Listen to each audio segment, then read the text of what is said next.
can we kind of like, thank you. Can we kind of ask, are directors allowed to ask questions kind of each section by section, or how can we do this? Yeah, that's fine. Just remind me if I keep going. It looks like the first section is kind of the narrative, I would say, and then you get into all the charts and stuff. Kind of. Yeah, I was going to start with a little bit of background and educational item, and then we'll get into the staff report and start discussing the operating budget. And just kind of explanation of some terms and things like that. Yeah. Some items that came up last time that I wanted to just clarify a little bit more, and so we'll start with that, the background, and then work our way into the details. Yeah, Madam President. Hey, go ahead. We're still not in a meeting yet. Yeah, I was hoping one term that I would like a little more thorough discussion, because it's talked about a lot, is the standby collections offset. Offsets. Offsets. What are offsets? Yeah. Yeah, that kind of phrase. I just think because it's so key to what we're talking about, I'd like to really understand it. Okay. Hey, thank you. Noted. Me too. All right, there you go. All right. Good afternoon, everybody. I'm going to call to order the special meeting of the Board of Directors Budget Workshop, May 27th. Mike, why don't you lead us in the Pledge of Allegiance? It would be my honor. Already begin. I pledge allegiance to the flag of the United States of America, to the republic which stands nation under God, indivisible, with liberty and justice for all. Very good. Thank you. General Manager Band, do we have a quorum? We have a quorum. All directors are present. Do you want us to do a roll call on that? Sure. Vice President Flowen? Here. Director Jarlsberg? Here. Director Doolittle? Here. Director Reynolds? here. And President Unger. Here. Item 4, approval of agenda. Do I have a motion to approve the agenda? I'll make that motion. I'll second it.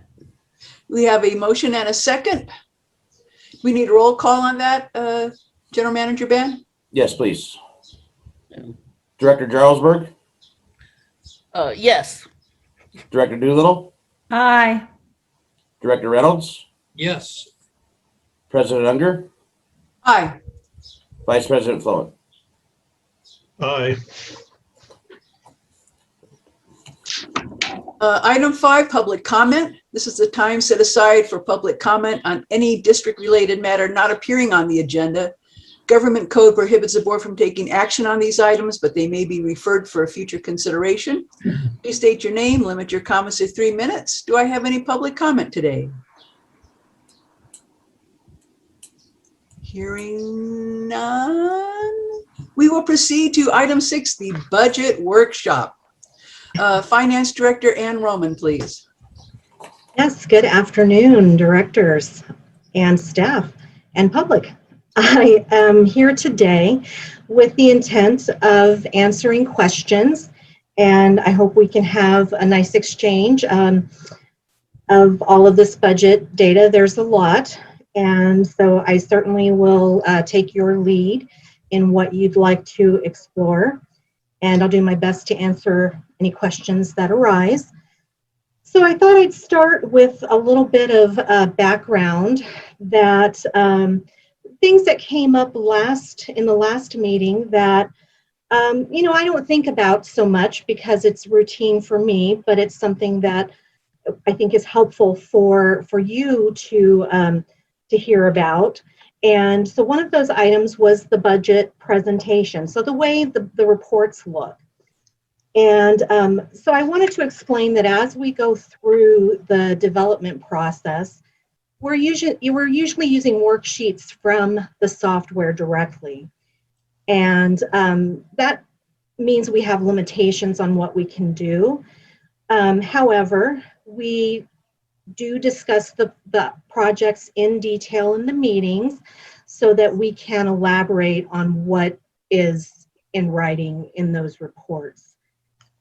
Once we have consensus that the budget figures have come to a rest, then I export all of that data into Excel and we elaborate on our presentation, including charts and graphs and making it pretty. And then at the final stage, we provide a bound copy to our board members, our requesting CAC members, and the budget responsible staff members. So the staff members, the department heads basically. And of course, we have our mandatory distributions that we have to make, for example, to the county. So that's just a little background on how the budget looks. I wanted to give a little more explanation on our terminology, which I think Director Jarlsberg had raised about the mid-year. And that, again, is something that we've just done routinely for a while now. And so it's something that I don't give a lot of thought to. But certainly I can understand where the confusion can come in. So when we were on a 2-year cycle, we used to do our budgets biannually, and so every 2 years we prepared a new budget, and then we prepared a midterm budget, which was an analysis of where we were in the first year of the 2-year cycle. Now that we're just doing an annual budget, we do a mid-year review, and although we try to do an informal staff review closer to December, we just don't have the resources at this point to bring a separate budget review to the board in addition to the annual budget development to just look at the current year midway. So we try to wrap it all together because, as you can see, it's kind of an extensive process to go through this. What I did want to note is that although we don't bring that budget, that midterm or mid-year budget to the board right at December, the board does see the budget to actual comparisons each quarter in the board operating report.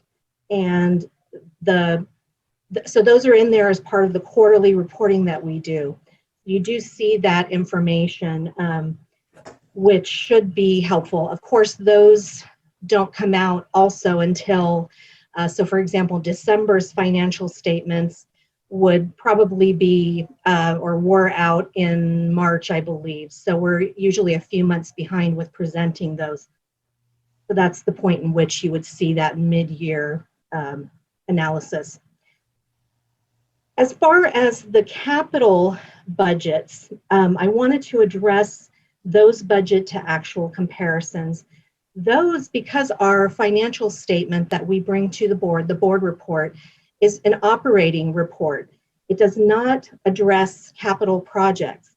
And those are best, those updates are best requested on an as-needed basis because we do have to do extra analysis with those projects. We have to do reclassifications and allocations and just ensure that everything is in place before we present reliable figures on those. We're collecting data on those throughout the year, but sometimes those costs aren't properly identified, perhaps when we receive them. So we have to do a whole analysis before we can finalize or present reliable information on those.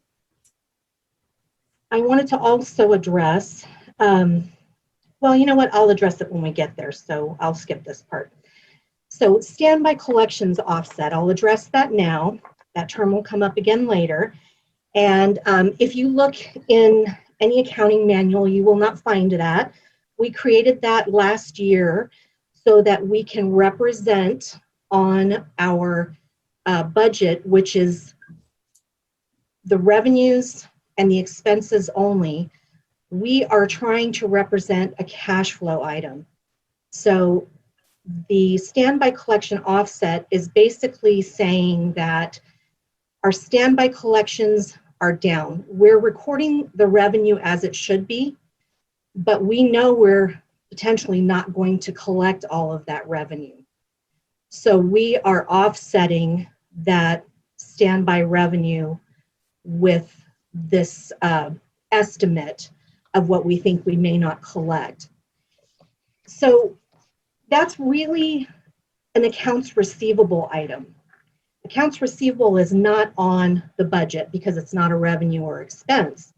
And so this is the way that we brought this into to represent it in a document where it's not normally represented.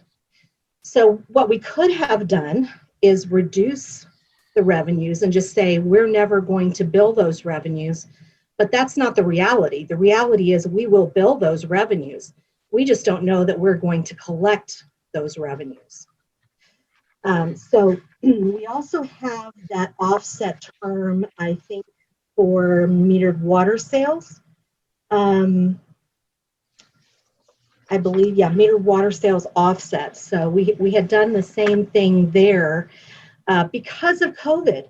This is really why we incorporated that term and this offset to our revenues. We did not know what to anticipate when COVID began last year. We were going through the budget process when this all happened. And so we, you know, to the best of our ability, we found a way to represent what we thought would be a reduction to that revenue in a document that doesn't normally address accounts receivable issues. So questions on that? Well, Ann, Yes. how did you come up with the percentages in this number on the first page of your report, where the offset starts being referred to? Under revenues, you came up with a 6% under the metered water sales offset and a 10% under standby collections. So I'm wondering how you came up with those. Right. Well, last year when this all began, they were completely arbitrary, you know, a guesstimate, if you will. And this year we have a little more data about how our collections are going. We know that our accounts receivable is not in good shape. We're sitting on a lot of debt from customers at this point. And so knowing that we are not going to collect, last year we were guessing, this year we know we're in a situation where we're not receiving those payments. And so I just upped that a little bit. However, for the standbys, which actually have been tracking very well with collections. So in other words, because the standbys are on the property tax rolls, they are, customers are required to pay those with their property taxes. And if they don't pay their property taxes, then they're subject to a tax default sale eventually. And because of the heightened real estate activity right now, customers that want to transfer their properties are having to catch up their property taxes and thus paying the standby. So I removed the standby collections offset for 2021 as a result of knowing that our collections there are tracking well. What we don't know is in 21, 22, if we will continue to see this kind of real estate activity and if people will continue to pay their property taxes, or whether that will also become problematic like our regular water and basic fee revenues, which aren't being collected well at this point. So I saw some other questions, I think. Yes, Director Flowen. I think a lot of that stuff is what's being talked about or indicated on page 7 of 24 at the very top, water meter sales. And I'm noticing that, can you hear me okay, by the way? Yes, I'm coming through. yes. This offset of 155,950 for water meter sales, it's indicated apparently on the line just below the Mhm. first one, which is water meter sales would be the first line on page 7. Right. And then this offset has its own entry directly below it. What is contra? Is that an abbreviation or the whole word on this water cash? That's a good question. I'm not sure if it's an abbreviation. It's an opposing account. So it's an offset to, so first of all, I want to just clarify that this is metered water sales, not water meter sales. So water meter sales would be something different. It would be the sale of meters. This is metered water, so consumption, just to be clear. Right. Yeah, and- I didn't know if that was maybe an abbreviation for and so, yes, we have me or you. we have first our entry for the revenues. So that would be on page 7 in 21-22, for example, that would be the 3.427 million. And the line below, the water cash flow contra. And I guess we should have called this the same thing, so that would have been helpful, wouldn't it? We have the 205,000 negative. So you can see those two together indicate that this is what we think we might collect of that revenue that we budgeted. But what does the word contra mean? So it's the opposing, it's an opposing entry. So we have this is going to be a little confusing because when we look at this report, it shows the revenues as a debit or a positive. But in accounting, revenues are actually a credit or a negative. And an offset to a revenue or a contra would be the opposite. It would be a positive. So because this report presents a revenue as a positive, then the contra is a negative. Well, you just used the word offset to Right. Identify contra. contra. So Right. why don't you call it offset? We could have, and looking at this, I probably should sync up that terminology. So it's consistent What I with have- the report. Right. So that it's consistent with what I wrote in the staff report. So, again, we have limitations in how much space we can put into those account names and that kind of thing. So we might call it one thing here and we call it something else there, but it is the same thing. So is it a possibility here that the software that you're, shall we say, required to use to put all this together won't allow you to change some of those things? No, I can change it. I'm just limited on how much. I might have to abbreviate it, something, to that effect. But again, it was a new item last year, so we gave it the name that we thought made the most sense, but then we might call it by a nickname, for example. And so that's what we have here is just a same meaning, but different term. So I think I just need to clarify that a little bit more. Yeah, it's also 6 letters. Contra is 6 letters also. Oh, yeah, okay. When So I can change that. so out of the big pot of money that you have here that you're drawing from to create these budgets and such, there's 155,950 that you can't spend because you're expecting that the metered water sales may not be what you think it Exactly. is. So you're holding money back in the budget to compensate for That's that. right. You're offsetting. That's right, exactly. Okay. And So yeah, that's exactly right. And the reason we wanted to record the revenue, which is the metered water sales itself, the large number, in reality, we could have just reduced that and netted those two out, but we didn't want to do that because we're tying those back to the rate study. So those are revenues that came out of the rate study. And so in order to make that a little more clear and provide that audit trail, we wanted to separate them out. Seems like some of this So is on kind of the- showing your work. Mhm. This is more deep accounting. Do you really think that's really understandable to the directors and what we need to do? I think that it's, There's got to be a way to tell us these things. When I think of an offset, something is offset by something.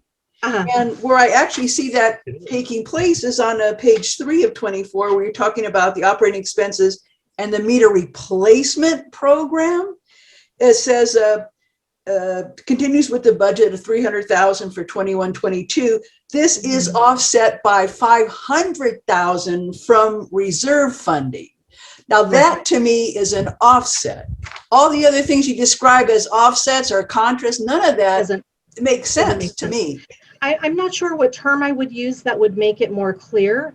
I think that, again, there will be some things that you see here when you look at those account details that, are just not going to be instinctive, I think, and we'll have to talk about them if they're confusing. There are other items that just fall into more accounting terminology. And our allocations to our allocation departments, those are always confusing, and I usually tend to explain what those are about, how those work, because off the top of your head, do you really understand what it means when we're doing allocations from a shared department back to the individual departments? I think some of these things just require a little extra. You mean like this, the way salaries are allocated? The way salaries are That allocated. one doesn't confuse me. That one doesn't. I've seen it happen across in many industries. That's a real common thing. That one doesn't confuse me. Oh, good. But seeing words that I normally use in another context and seeing them not line up with that, it seems like deep accounting stuff though. I'm training myself. My eyes don't glaze over when I start looking at the figures. That's a good thing. I mean, it's not my normal thing. Yeah. And, obviously other people had trouble with some of this stuff too. So it isn't just me. So I will definitely, before we bring this to the board, I'll make some changes to the staff report so that those accounts are called out more specifically in conjunction with what they're named in the general ledger. I think that'll be helpful.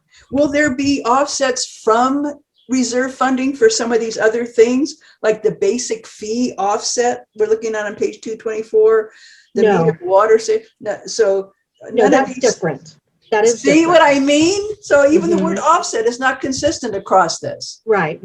So the offset that I referred to in regard to the reserve accounts, that is basically saying we're going to fund some of those costs from the reserves. What I'm saying with the metered water sales, for example, is that we don't expect to receive some of those revenues. So that's not an offset. It will not be offset by anything. It just isn't going to happen. Right. It's going to be. I'm expecting it to be offset somewhere in this, and it's not going to be. So I felt that was misleading, and I did not. Okay. We'll fix that. Thanks. Yeah. Other questions? Go ahead.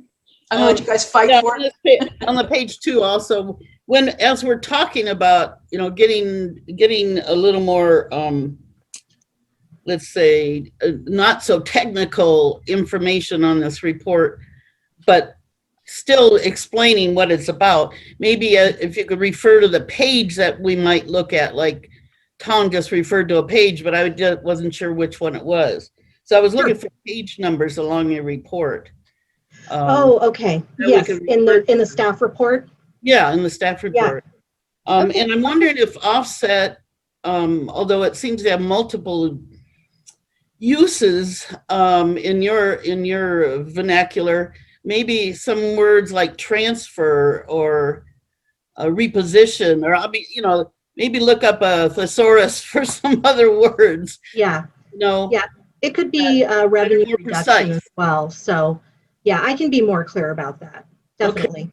Okay, because I think Rebecca and I are both concerned, this is a public document, and if people, especially during a rate, increase, they're going to be looking at our budget and saying, why, and what is this? And Well, and in fact, we don't have to have this in there at all. It's there so that we don't overspend something that, we don't spend something that we don't really anticipate receiving. We can say that we're going to receive those revenues, but the reality is we don't think we're going to receive all of those revenues. So it doesn't That'd have be to a great way to but I say think it. it's a fail yeah, state. Just tell us the bad news flat. yeah. We can handle it. Vice President Flowen. Back to page 2 in that first bullet, there's an indication about basic fee offsets. Mhm. So back to page 7 of 24, that would be about the fourth item from the top. And I'm just curious, when we talked about the metered water sales, there's actually an entry for the offset, Yeah, but yeah. for the basic fees, there is no entry for that, whatever it is, 1% or so offset. And so what would the difference be there? Why do we have an entry for an offset for one and not an entry for the offset of another? Right. I think there was an account. I'm looking for it to see if it fell into the other section there. Basic fees, left off, station upgrade. So there's a standby and a standby contra. I've got all day. Well, you know what? It's I think like it all is. day. Hang on. I'll try not to take all day. Let's see. 2021 increased it to 2680. I'm looking for the figure. Oh, is it there? No, no comparable figure. I don't see it. Yeah, actually, I'm not seeing it. It looks like Another it page? dropped off.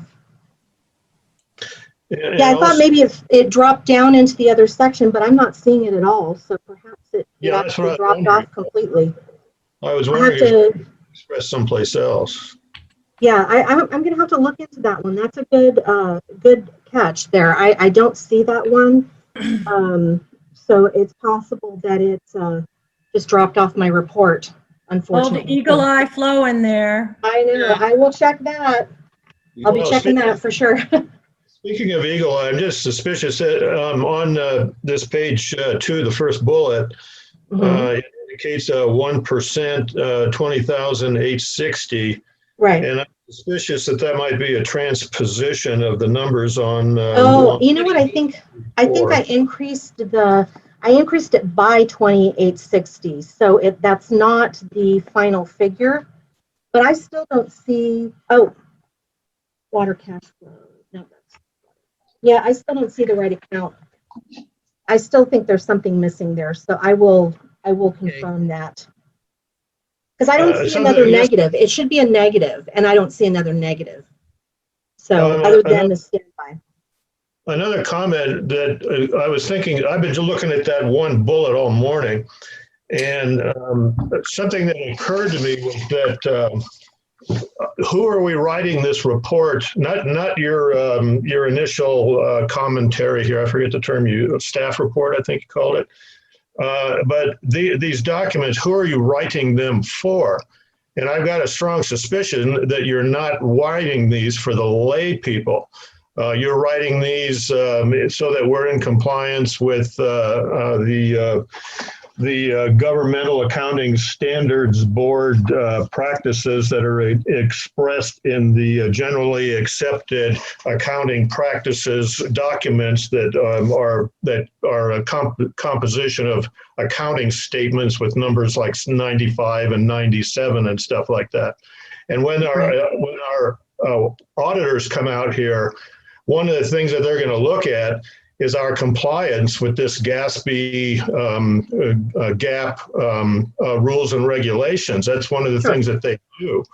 Sure. And that's where I think there might be some limitations in how you can express things in the actual documents, because that software that you mentioned once or twice is guiding you towards GAP. it's based on that, and therefore you can't just make stuff up on how you account for things. This is not a nail on the wall that we stick our receipts on kind of a business. It's too much money, too many accounts.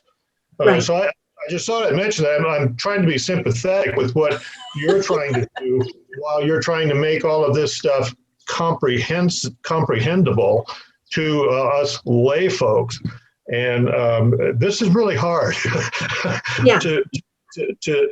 us to do, but I'll understand your position and the position of your staff also with regard to all this. I'll try not to repeat any of this later. This is not the place for GASB, if that's what it is. Thank you, Tom.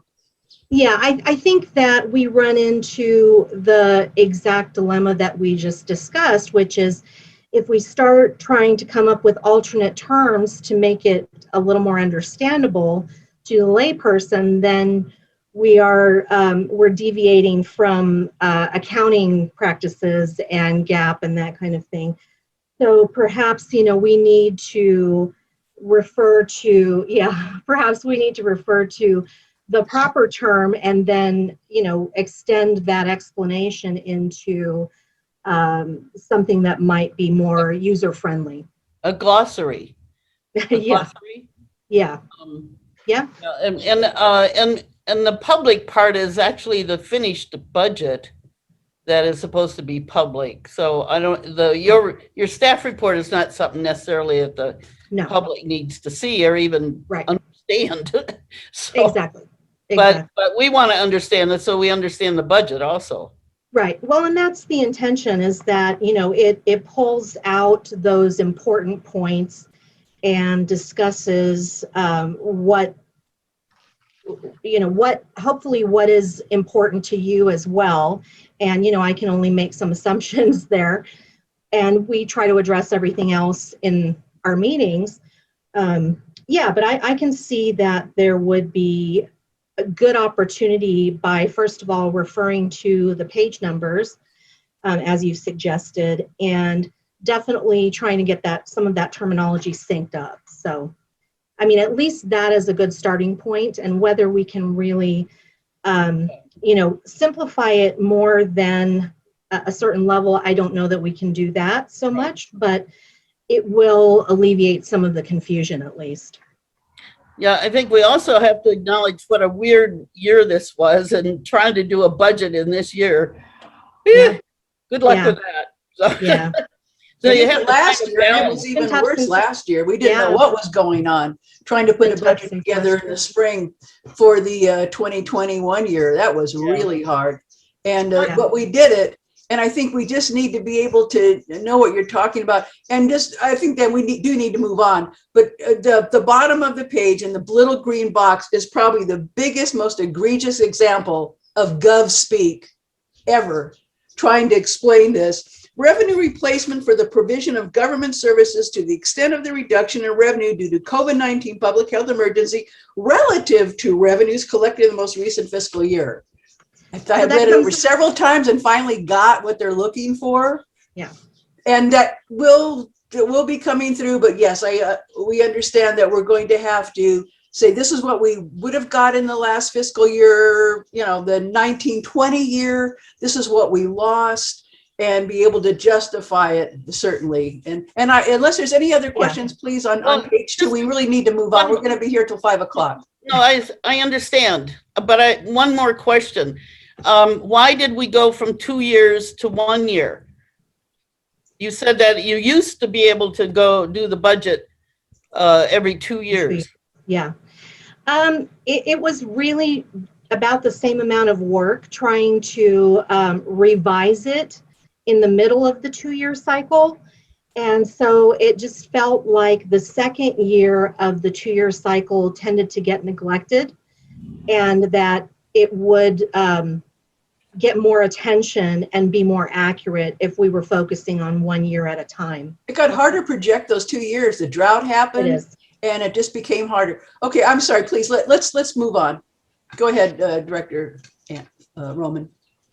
Okay, so just really quick, I wanted to address that that particular paragraph there. That came straight out of the American Rescue Plan Act. And, you know, this is what we're trying to deal with in figuring out what's going to be available, if anything, for us. So yes, you're right. It's very confusing and difficult to interpret at times. So let me start then on page 2. I know we want to get through this quickly. We've kind of hashed out a lot of these first bullet points. Getting back to, well, I may as well say it here, the American Rescue Plan Act. I did a webinar last Friday on that, and the news is not positive at this point. They are saying that with the guidelines that have come out, water revenues are excluded.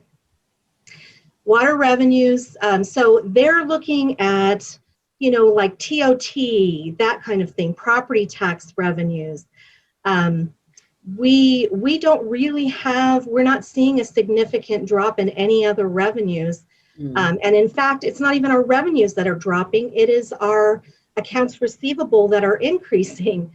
And so technically, even if water revenues were included, we would not be able to say that they dropped. They've actually gone up. I think probably because of folks staying home due to COVID. So, so it's not looking good right now, but we'll continue to follow that. And I know Mark is also looking into another aspect of that ARPA, which is the infrastructure piece. There seem to be some monies perhaps available for infrastructure work. So we'll definitely pursue those areas. I think the state government will have some stuff for water. At least that's what I got out of Aqua. Yeah, that's going to be in there. Yeah, I hope so. I hope that they come back with some clarification that might include us. And I know that the CSDA is also running a campaign to try to, you know, get some assistance for special districts. So we'll see what comes of that. And this is where revenues is, like you said before, sometimes it's a minus, sometimes it's a credit. It's not, it's a receivable, but it hasn't been collected. Right. So we always, when we bill, for example, every month we bill all of our customers, that's a revenue that we record. What we actually receive from the customers in payment of those bills is our accounts receivable. And we're not getting those payments. So, all right. So on page 3, moving on, we're into the expenses section here. And we'll talk a little bit more about the adjustments. I addressed these in our finance committee meeting. Same items. I've just isolated these to the operating budget so that we can focus on that. And so the first one is the $25,500 move from the Cassell software budget, which is a project that we have since abandoned. And we are applying that to GeoViewer maintenance fees. And we have also a $155,000 debt service payment from the Morongo Basin pipeline that was in 2021 for that amount, but it is now deferred to 21-22, and I believe it's actually $134,000 in 21-22. We'll talk about that when we get $132,410. We'll talk about that again when we get into that section. So we have further operating expenses. Wanted to point out that our rate study includes a 4% CPI increase, and our increase from the 21-22 operating budget is about 4.3% over the original 2021 budget. The water recharge program is continuing with $571,000 funding allocated versus $691,000 that we had designated in the rate study.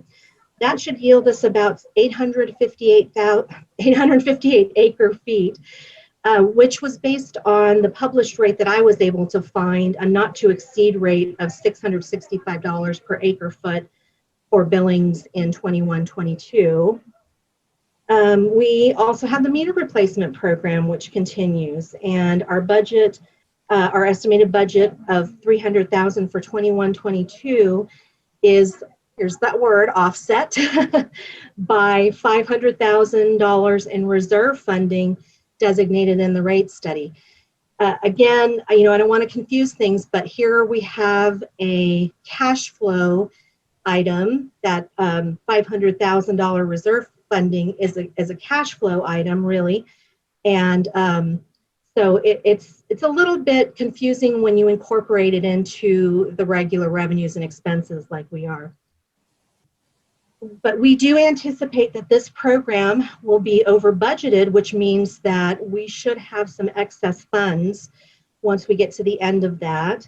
We know we started late because of COVID, and so we're not sure exactly when that's going to complete, but when it does complete, we'll bring that excess funding issue to the board, either as part of the reserve policy that we need to address, or just in by itself. So we'll definitely address that and see where those funds need to go.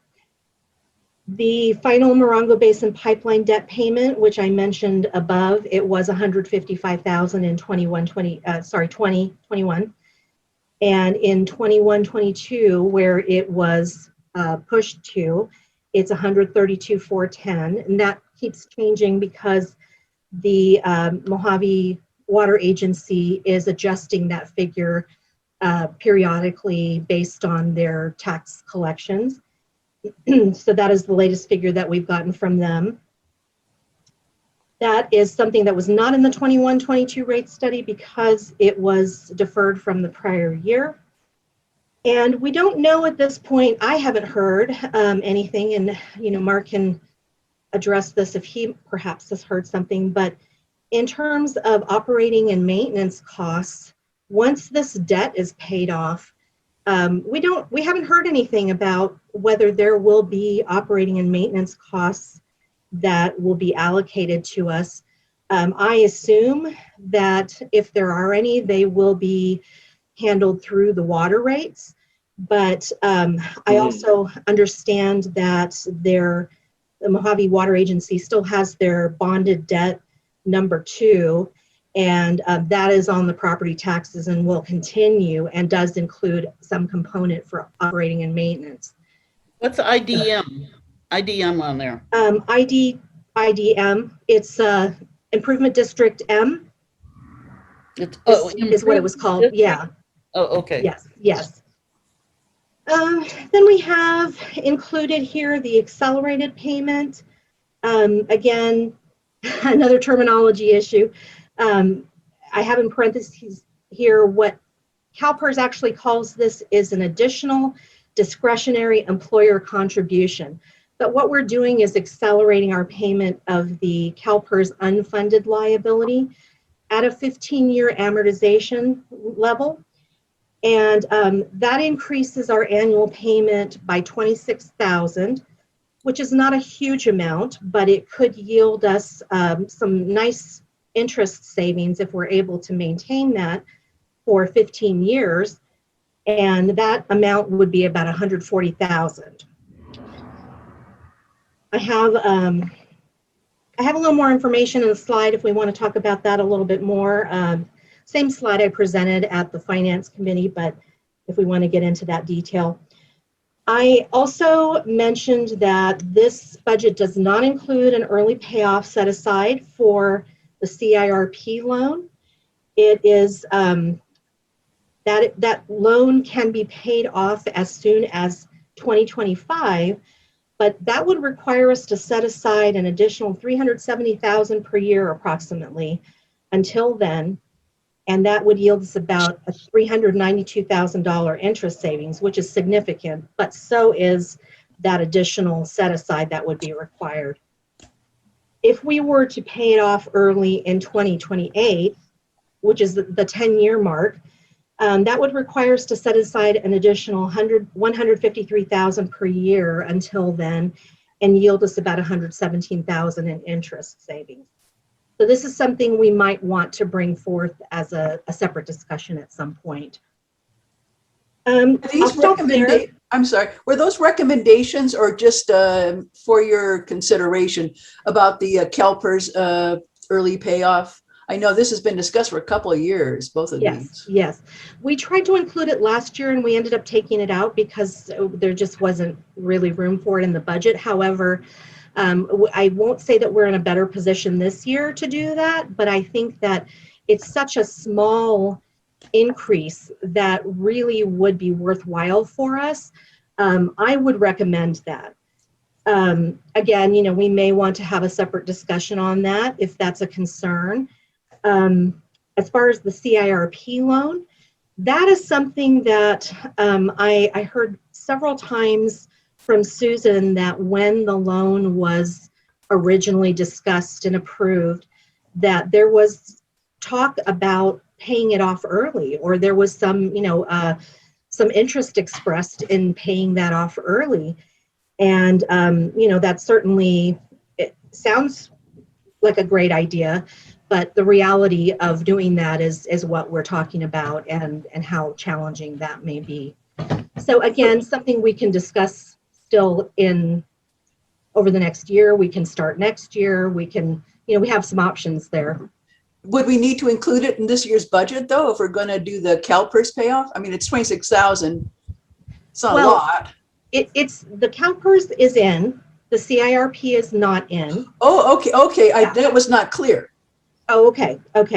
So the CalPERS accelerated is included. Okay, so this is and part no of early payoff for the CIRP, right? Oh, so the CalPERS is the small one. The CIRP is the big one that we really, you know, need to discuss in more detail, I think, and how that will impact us.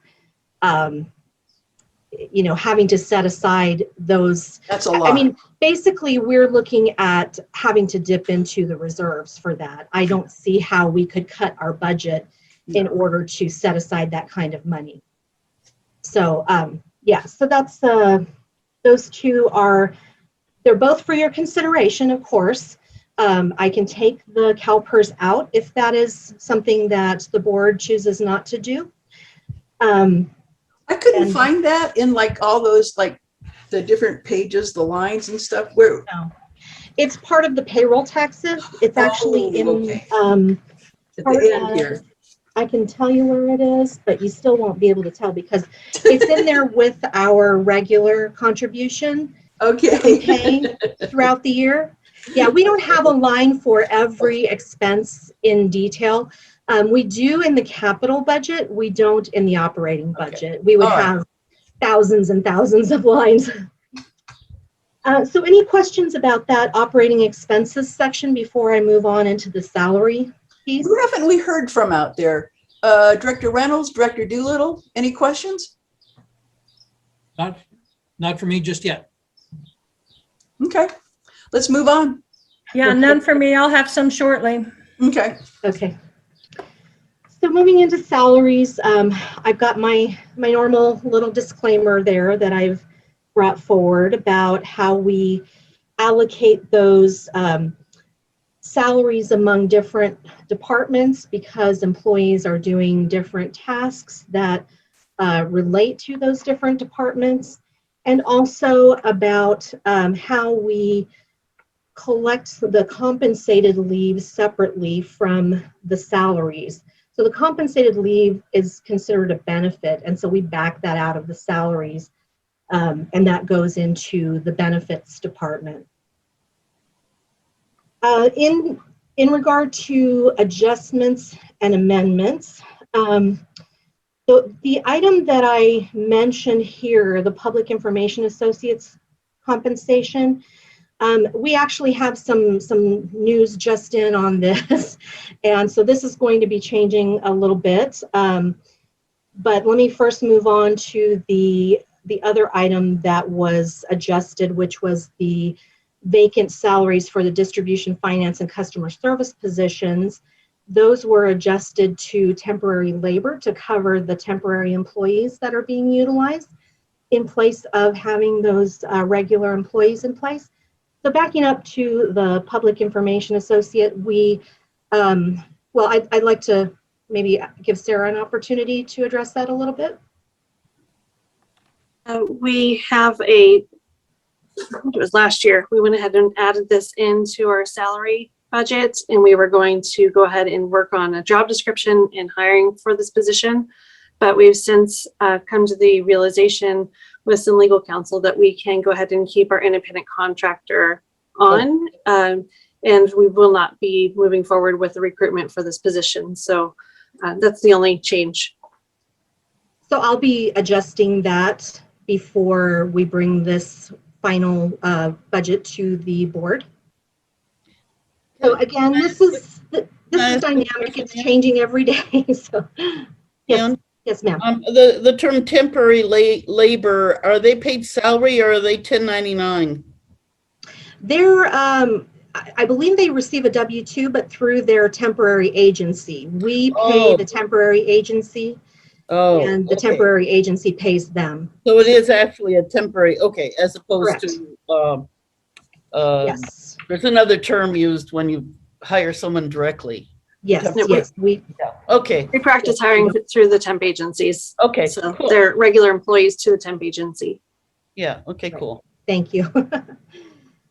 All right, salary, more information on salaries. So the 21-22 staffing includes continued reorganization due to succession planning to partially redistribute the workload created from 3/20/21 unbudgeted positions and to accommodate the increased customer demand in development especially. Significant changes include this being the first full year of the previously approved Director of Operations position, elimination of the distribution supervisor and succession planning for the production department, reclassification to distribution, production, and CIRP lead positions to foreman positions, and for each of these departments, adding a customer service and development supervisor position to manage the increased customer service demand and development workload that has shifted to the customer service department. And this is the first full year of the previously approved Director of Finance position and the elimination of the AGM/controller position. It is also, a typo there, any additional finance needs, finance department needs are not identified at this time, pending outcome of the transition of 3/4 of the department staff. So we are still in a state of transition and not really ready to address any shortfalls that may exist. Yep. Anna, I have a question there. Yes. Mm-hmm. You said 3/4 of the department staff. How many people is that? 3. 3 of 4? Is that 3 of 4. basically it? Okay. Yes. Okay. 3 of 4. I mean, it might be better to say 3 of 4. I don't know. Yeah. That sounded different, 3 or 4. Yeah. It could be 75 of 100, I mean. Right.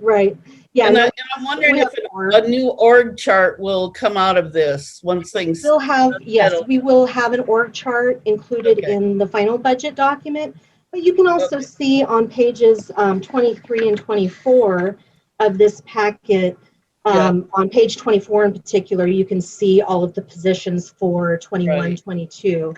So we'll talk about that a little bit more when we get there. All right. So let me skip ahead a little bit because I see I got a paragraph out of order here. So if I skip to page 5 at the very top, the bottom line for the operating budget, I wanted to point out that there is a $674,000 reserve drawdown versus the $174,000 rate study intentional drawdown. this figure, this drawdown includes those offsets. Again, there's that term. So those revenue reductions, let me put it that way, those revenue reductions that we made for COVID reasons, for COVID slow collections. And it also, and just pointing out a good point there, that potentially those revenues could be recoverable. Maybe we'll come out of this and everyone will pay. We don't know. We hope.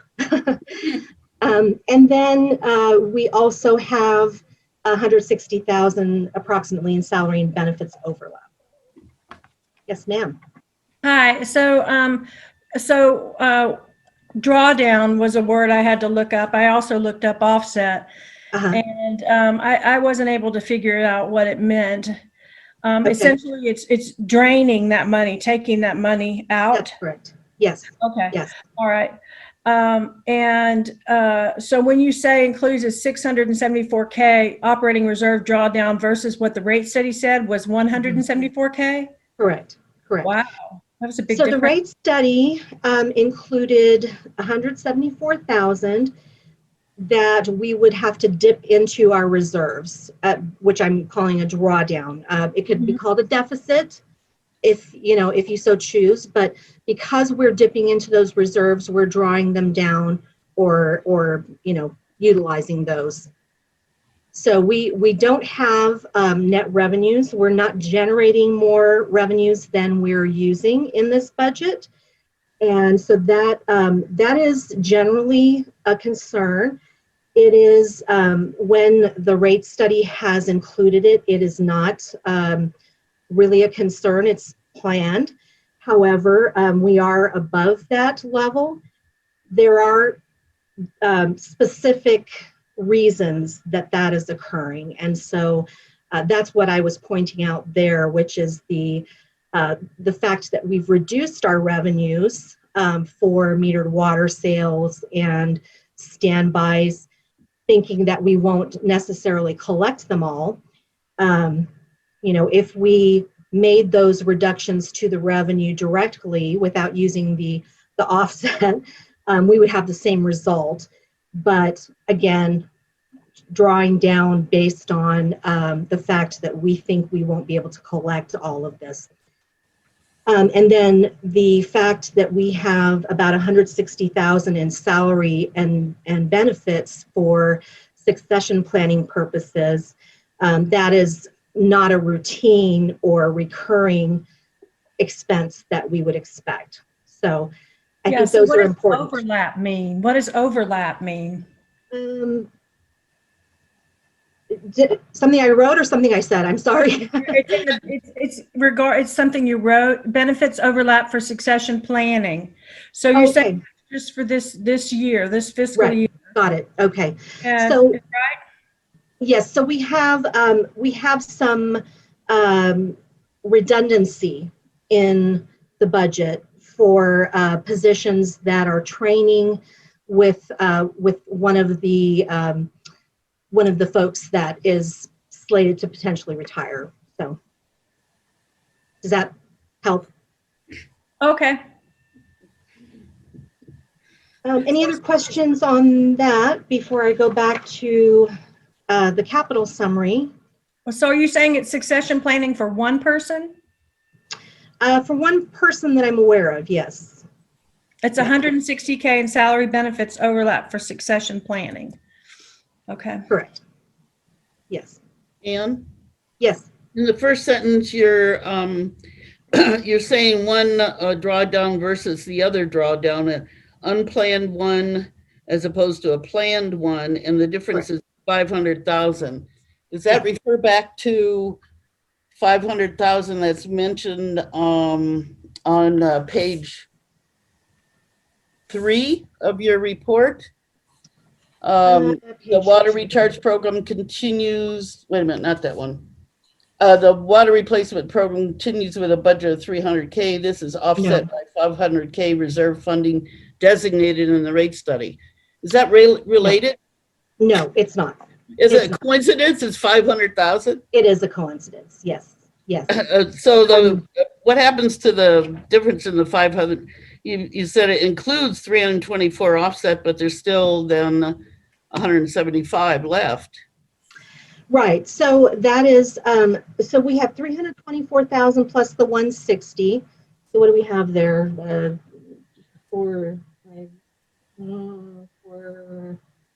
Yeah, a little over 500,000, right? In those two The difference particular between the areas. drawdowns. Right, right. And the difference, so it's about right. I mean, it accounts for most of the reason why we're in excess of the rate studies intentional drawdown. You know, the rate study did not predict in 2018 that we would have COVID in 2021, 22. Out there. Right. But it is accounts payable, which may be paid somehow. Yes, exactly. That 324,000, we could collect all of that. That's not likely because, Right. you know, we normally would see a certain percentage of that go to bad debt anyway. And I think that's going to go up with the situation that we're in. But, you know, perhaps we will see some ARPA funds or some other, you know, assistance that the federal government puts out. So yeah. We just don't know. But, you know, that's how it looks right now. It definitely looks to me from a financial perspective, you know, it looks a little scary, but it is for a reason. It is for a reason. It is not just because of additional spending. So. Oh yeah, yeah. And let's see. Then moving on into the capital summary. So I'm back on page 4, about halfway down, capital summary, and I just kind of put together a quick summary here because we talked about capital projects in our last meeting. And again, you know, as much as you would like to go into those, we can. But to begin there, I just mentioned a move of $42,650 from the budgeted $50,000 efficiency study to the GeoViewer update project, which is capital, and that is included. For 2021, oh, sorry, these are both for 2021. A move of $20,000 from the remaining abandoned Cassell budget was included to increase the laserfish budget. So again, another new initiative that we're still trying to get a handle on. You know, those are new, and they're going to be less accurate in the beginning than they will be over time. Then we have in the 21-22 budget, we have included, and here's where I need to make some adjustments, because if you look on page 5, I've got some new changes not reflected in the reports because I did not regenerate these reports. But we had included 1.6 million in capital costs. We have since identified that the board was interested in moving forward with the wastewater treatment and collection services, and we have we're proposing to add 250,000 plus a 20% contingency, which brings us to a total of 300,000. So that is going to bring that up, that figure, as well as we have a addition of a GeoViewer plant check module, and Mark can explain what that is. I would not do it justice. And that additional work would be about 30,000 more. So that, I'm back on page 4, that 1.6 million increases by 330,000 there. And we have in that 800,000 to continue with Tilford CIRP. We also included a design for the D11 booster station, sodium hypochlorite generator at well 10, 351,000 in equipment and technology costs for items such as construction and maintenance replacement, a backhoe, a valve turning machine, and SCADA phase 4 work, and 2 replacement What vehicles. Machine? I'm sorry, the what machine? A construction and maintenance replacement backhoe and a valve turning machine. Valve turning machine, thank you. Yeah. Mm-hmm. And the reason I call those equipment and technology costs is because those qualify to be reimbursed by the equipment and technology reserve. So we have those in the budget, but we can also dip into the equipment and technology reserve fund to reimburse the general fund for those costs. We have, let's see, the sodium hypochlorite generator. Oh, we've got a duplicate there. Oh, I'm sorry. So those items, the sodium hypochlorite generator, the 410 backhoe, the valve turning machine, they are expected to have a lifespan of about 10 to 15 years, just FYI there. The rate study funds about $1 million in capital costs and 170,000 in equipment and technology, 50,000 in studies and reports, and 30,000 in building replacement reserve funding. So basically, the way this might be a good time. Actually, I'm going to do a screen share here if I can. Am I able to, Mark? Yeah, you're set. Okay, great. So I did this at the first, I think it was the Finance Committee meeting, but I went through it really quickly. And so this might be a good time to talk about how these things flow. Can you see my screen? Comparison of rate study versus budget versus actual. Could you go into presentation mode? Oh, yes, ma'am. There we go. All right. Excellent. Okay. So in column 1, we have the rate study. The rate study is a 5-year cycle. We did our last one in 2018. So it's a projection. We gather all the information that we can gather at the time based on the knowledge we have at the time. And rates are set to cover the projected expenses and any specific reserve needs. So if we have reserve balances that we need to increase, then those are specifically incorporated into the rates so that we can increase those reserves. The expenses are based on, with this rate study, a 4% escalation to the operating costs. And just a note here, the 2018 rate study excludes the CRP loan early pay down, the CalPERS UAL, the unfunded accrued liability, and the CIRP crew salaries. So the rate study actually sets aside $1 million in this year, 21-22, that is for capital work. And that really is absorbed by our CIRP program, leaving minimal revenues to be used for other capital work. So that's why you see some drawdown happening with the reserve funds. We're having to dip into those reserve funds in some cases to fund extra capital work, basically, that we may need to do. So again, in column 1, if revenues exceed expenses, then net revenue is generated. That's an increase to the general reserve balances. And you can see on my numerical example here, we start with $7 million, for example, in our revenues. Let's assume that the expenses were included at 6.5 million in the rate study. These are just fictitious figures. That leaves us with a net revenue of 500,000 that would flow into our reserves. So let's assume that our operating and cash flow reserves start at $3 million and we add that 500,000, we're now up to 3.5 million in our reserves. Now, when we move into the budget cycle, which is in column 2, this is our annual cycle. And again, it's a projection based on the best information that we have available at the time.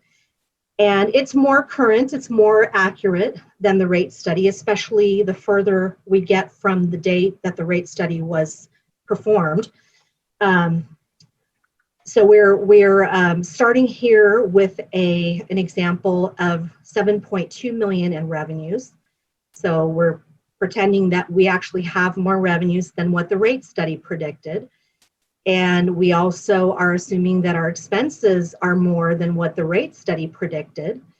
That leaves us with a deficit or drawdown of reserves of 200,000. So again, if we take that same 300,000 sitting in the bank in reserves and we incorporate that $200,000 drawdown, it brings us to a balance of 2.8 million. Then we have in number 3, actual, or what I call reality. So this is, again, our annual actual costs or actual figures.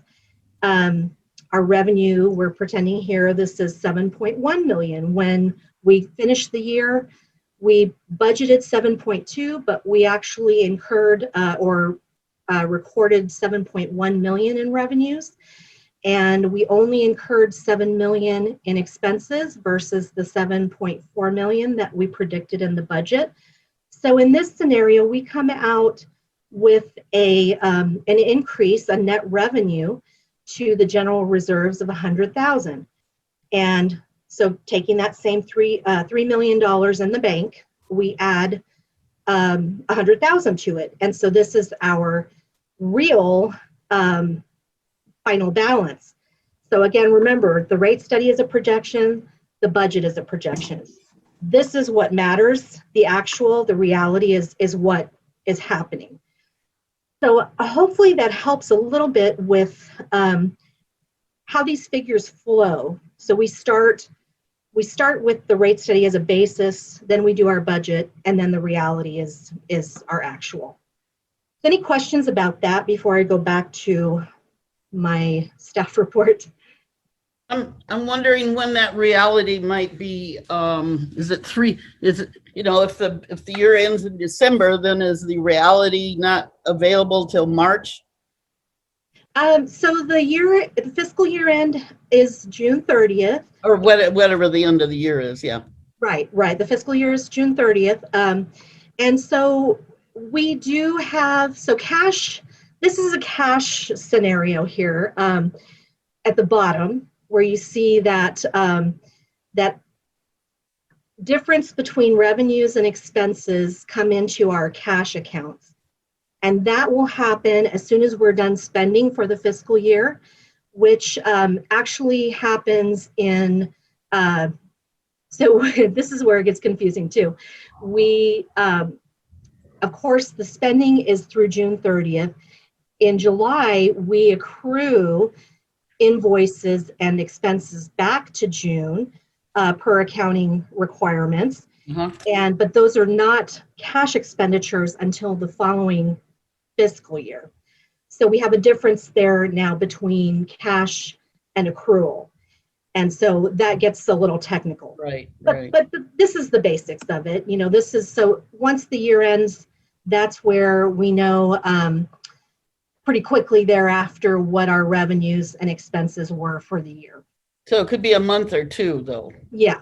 To get all the pieces. It takes a while for the invoices to straggle in, that kind of thing. So this is part of what we do during the year-end process. We're trying to communicate with vendors and get all of our information collected. So. And then that's when we decide what the rate increase is. No, the rate increase is already predetermined from the rate study. So it's a 5-year rate increase. So we actually just put that into place automatically. It's in our rules and regulations.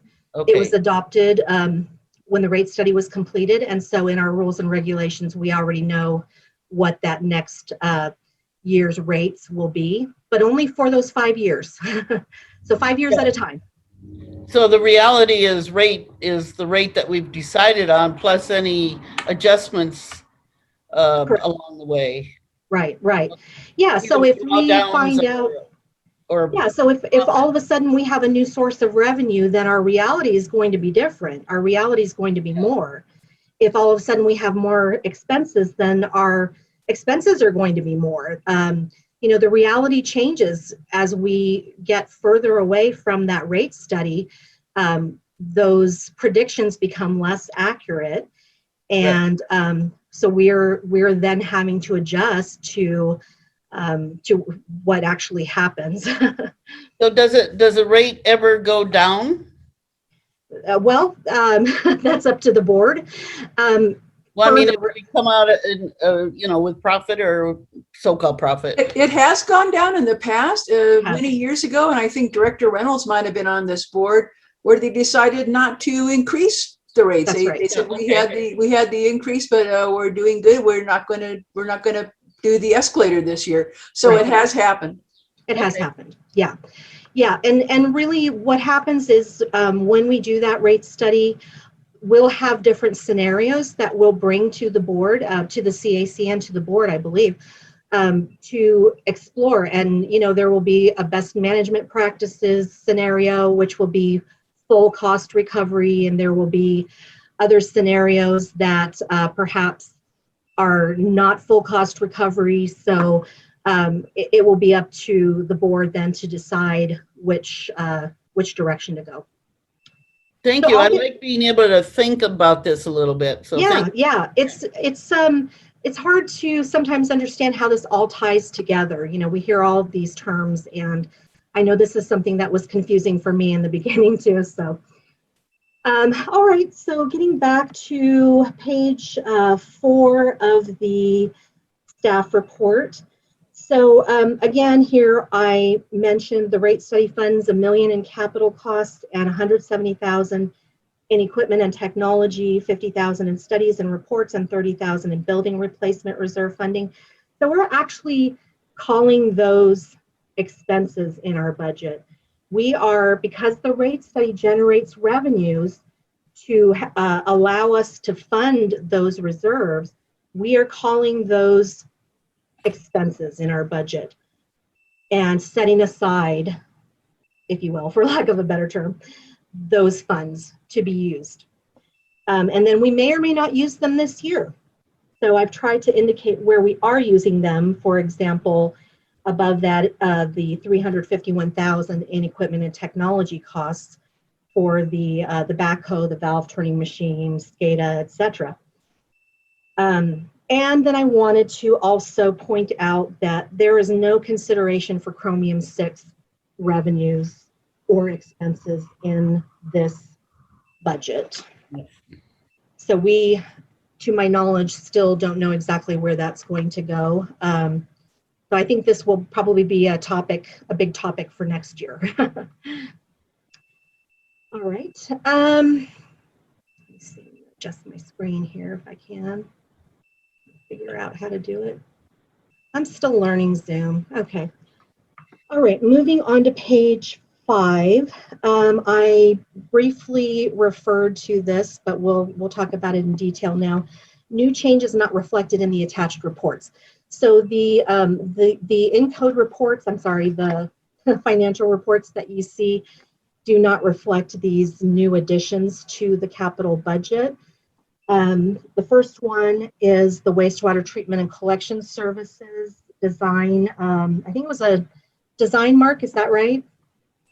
Yeah, master plan, preliminary. Design master plan, right.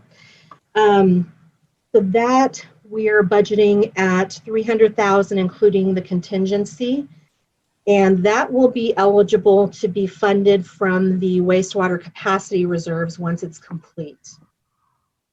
We also have the addition of the GeoViewer plant check module and additional work related to GeoViewer, and that is anticipated to be $30,000. We have also, we discussed this in the last meeting, the well 14 4-log split between the fiscal years. We right now have that still all, assuming that it will complete in this fiscal year, 2021, but we are starting to think that perhaps some of it will get pushed into 21-22. So I know Mark is still working with staff to determine what that split may look like, and we'll make that adjustment before we bring the final budget to the board.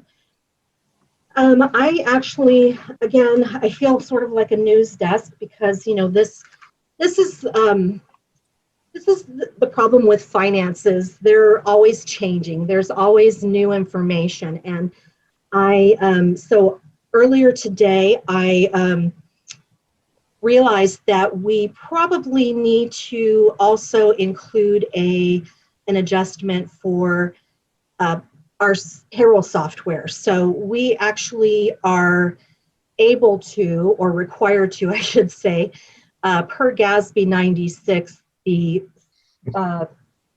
subscription-based information technology arrangements, we are able to capitalize costs related to implementation of a program.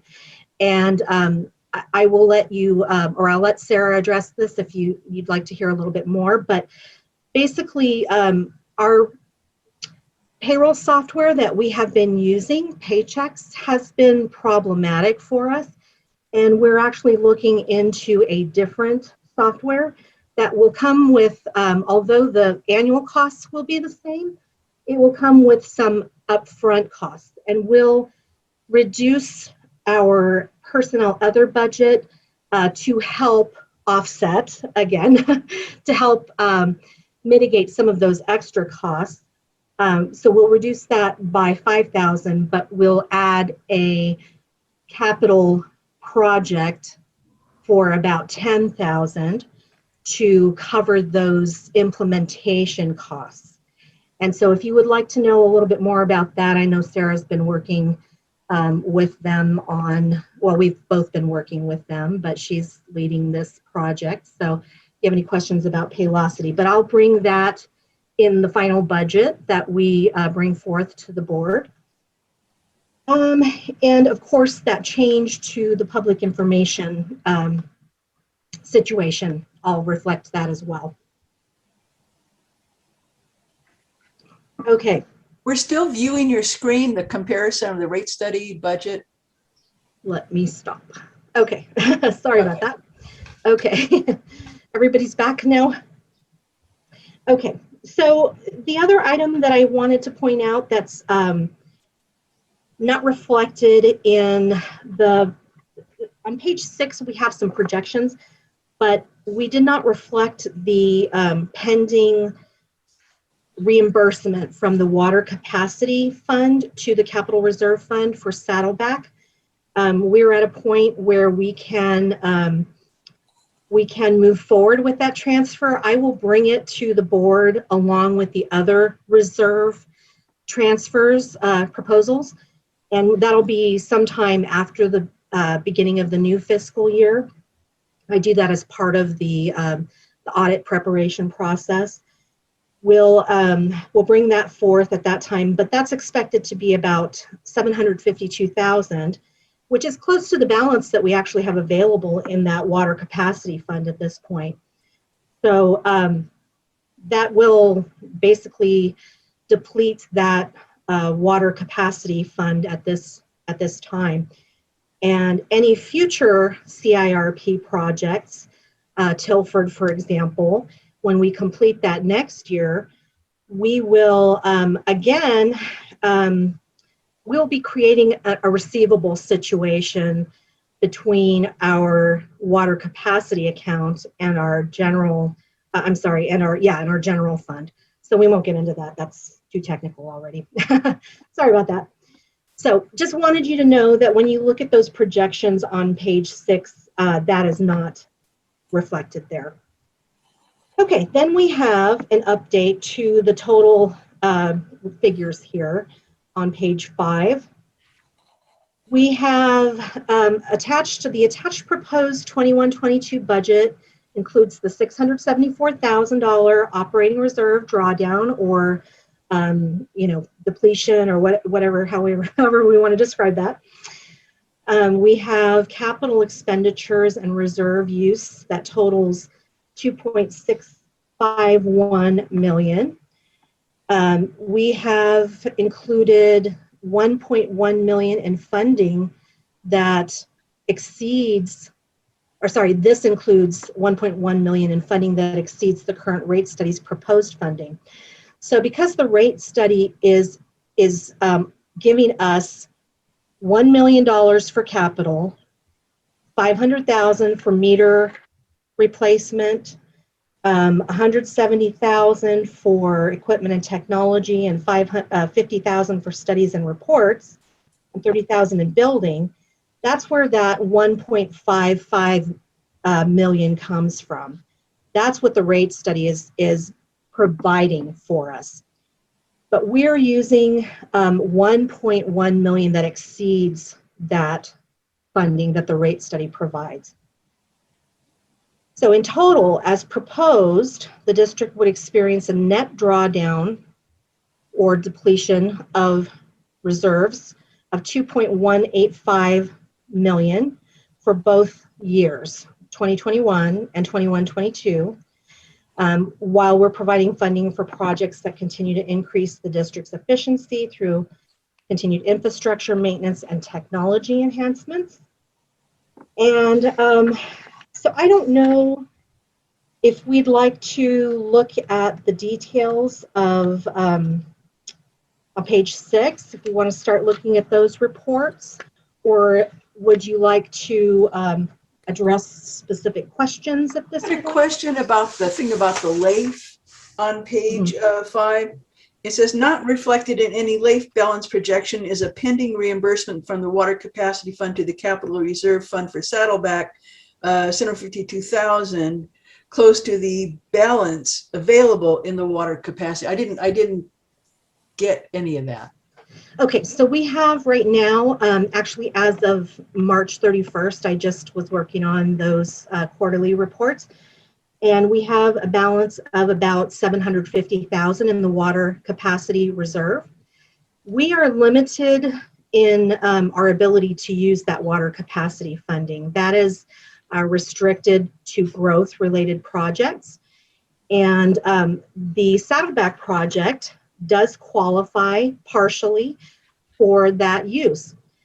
So we will do a calculation of the cost of the Saddleback project versus a percentage of it that applies to growth or expansion, and we will reimburse from, or unrestrict, I guess I should say, from the water capacity fund.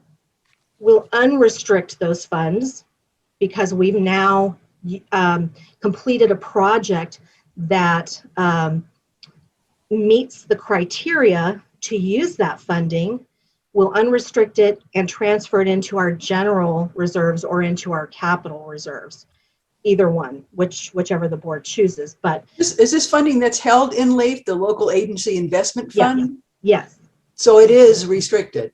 It's restricted. It's currently restricted, but we're eligible to use that funding, and so we should utilize that as soon as we have met the requirements to utilize it. It will free up funding for more purposes.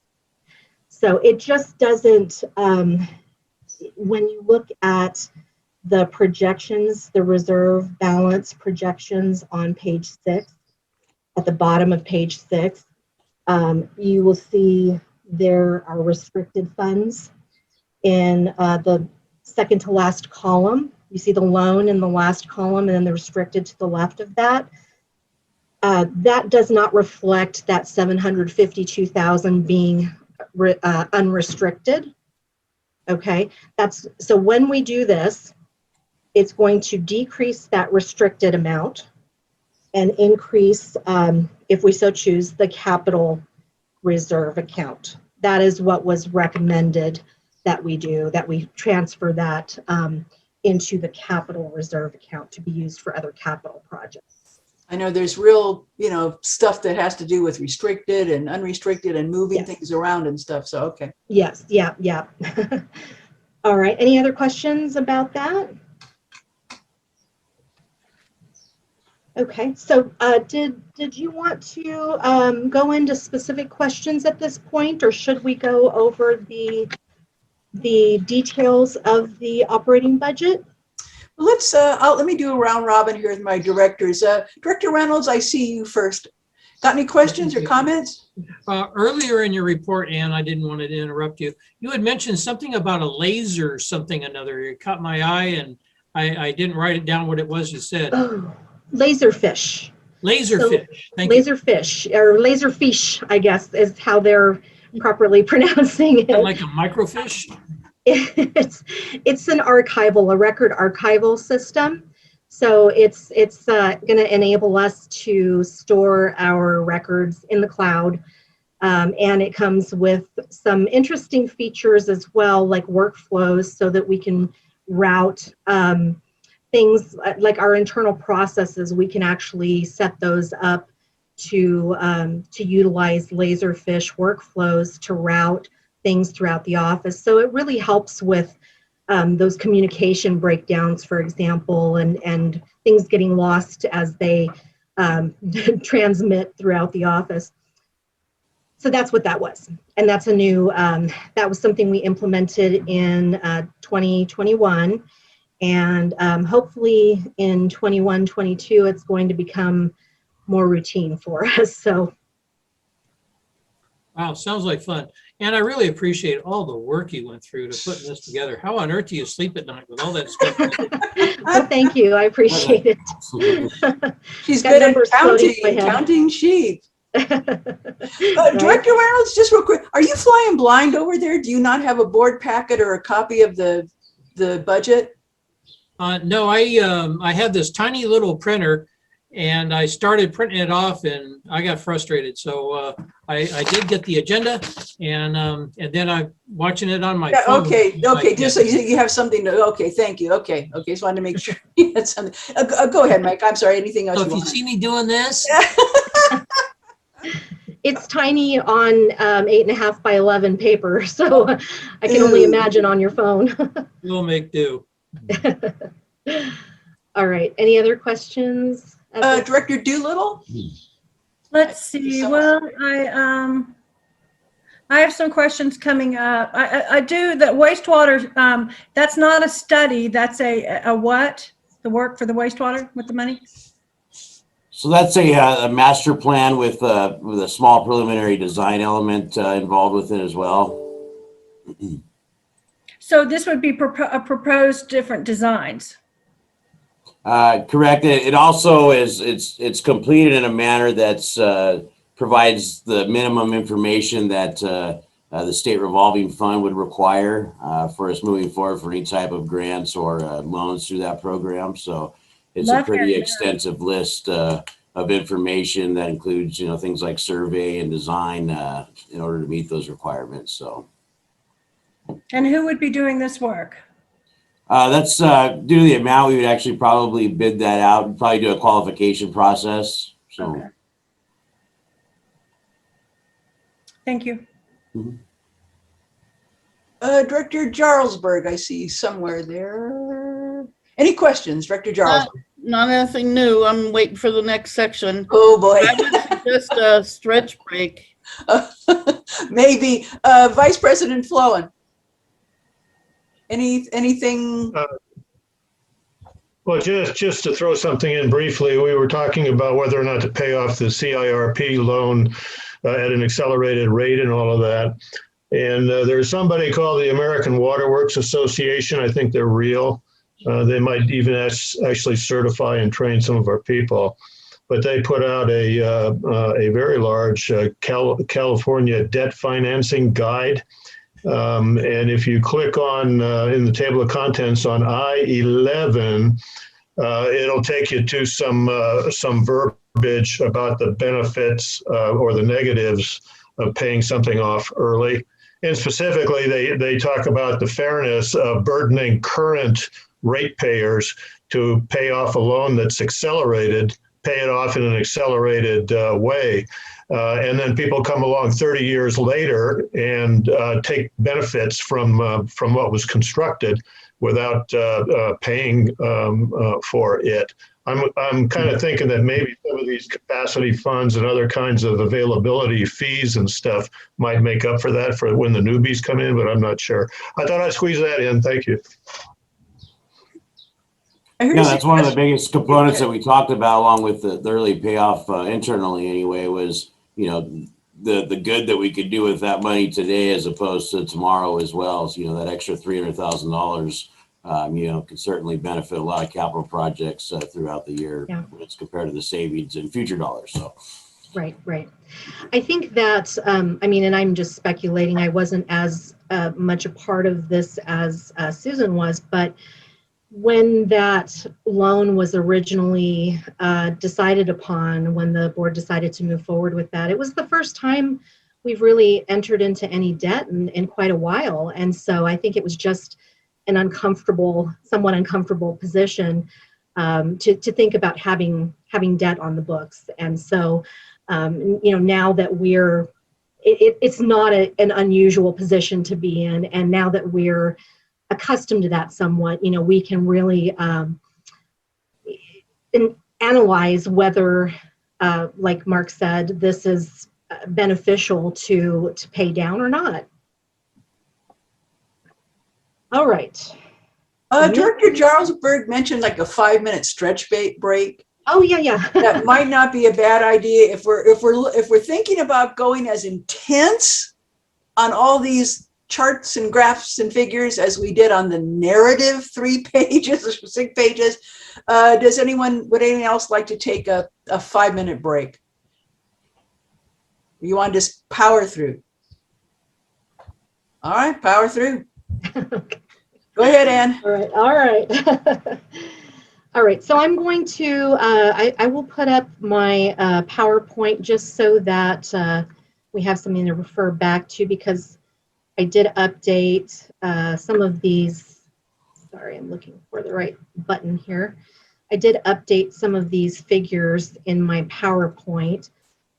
Let me go into the slideshow. Can you see my blue budget PowerPoint? Yes. Okay. Yes. So starting, we've talked about some of these things already, but to start, I wanted to point out important assumptions that are included. We included operating revenues reduced by $324,750 due to slow collections.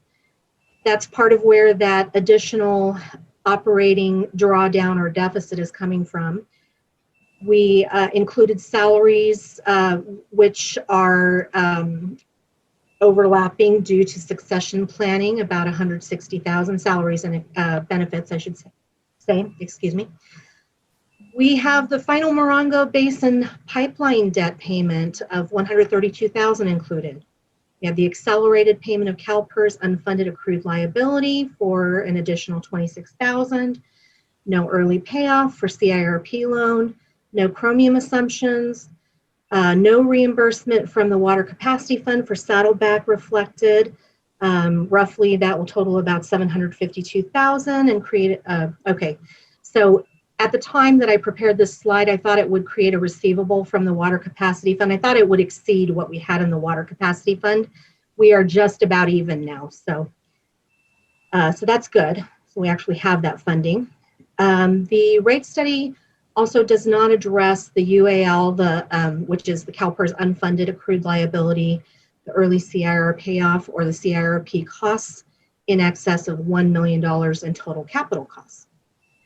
Then here's just my little blurb that we went through just shortly before about the changes that are not reflected in the system-generated reports, the wastewater treatment design, the GeoViewer plant check, and the well 14 4-log split. We still have that to decide upon.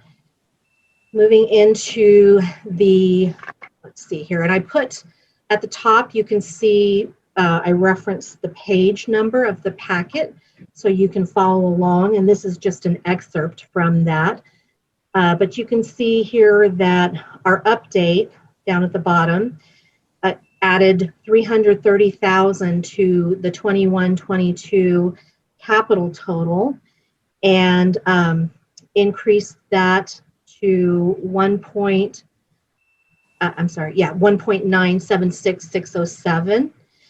And of that, 300,000 would be eligible to be used from the wastewater capacity reserve.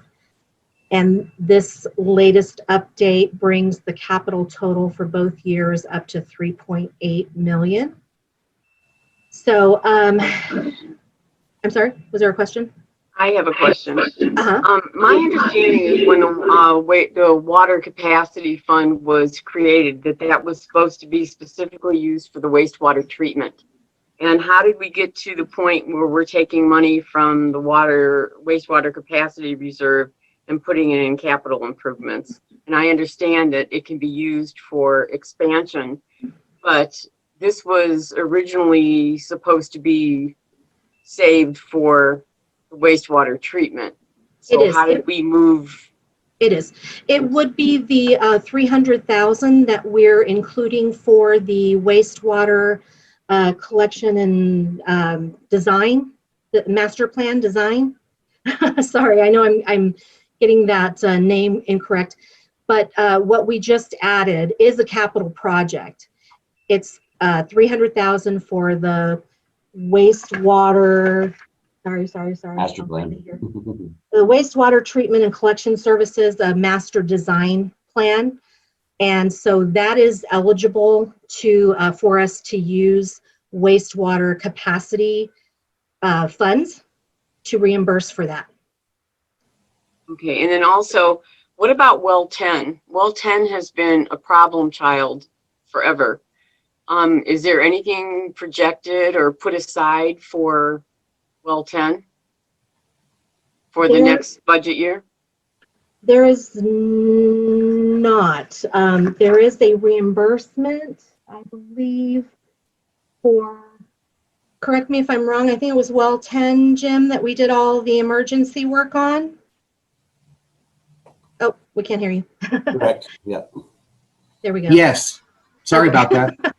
Yeah, so well 10, we don't have anything in the budget, the new budget for it, but we have a reimbursement for the work that was done in 2021 from the emergency fund to the general fund for that that work that was done, but nothing new that I'm aware of.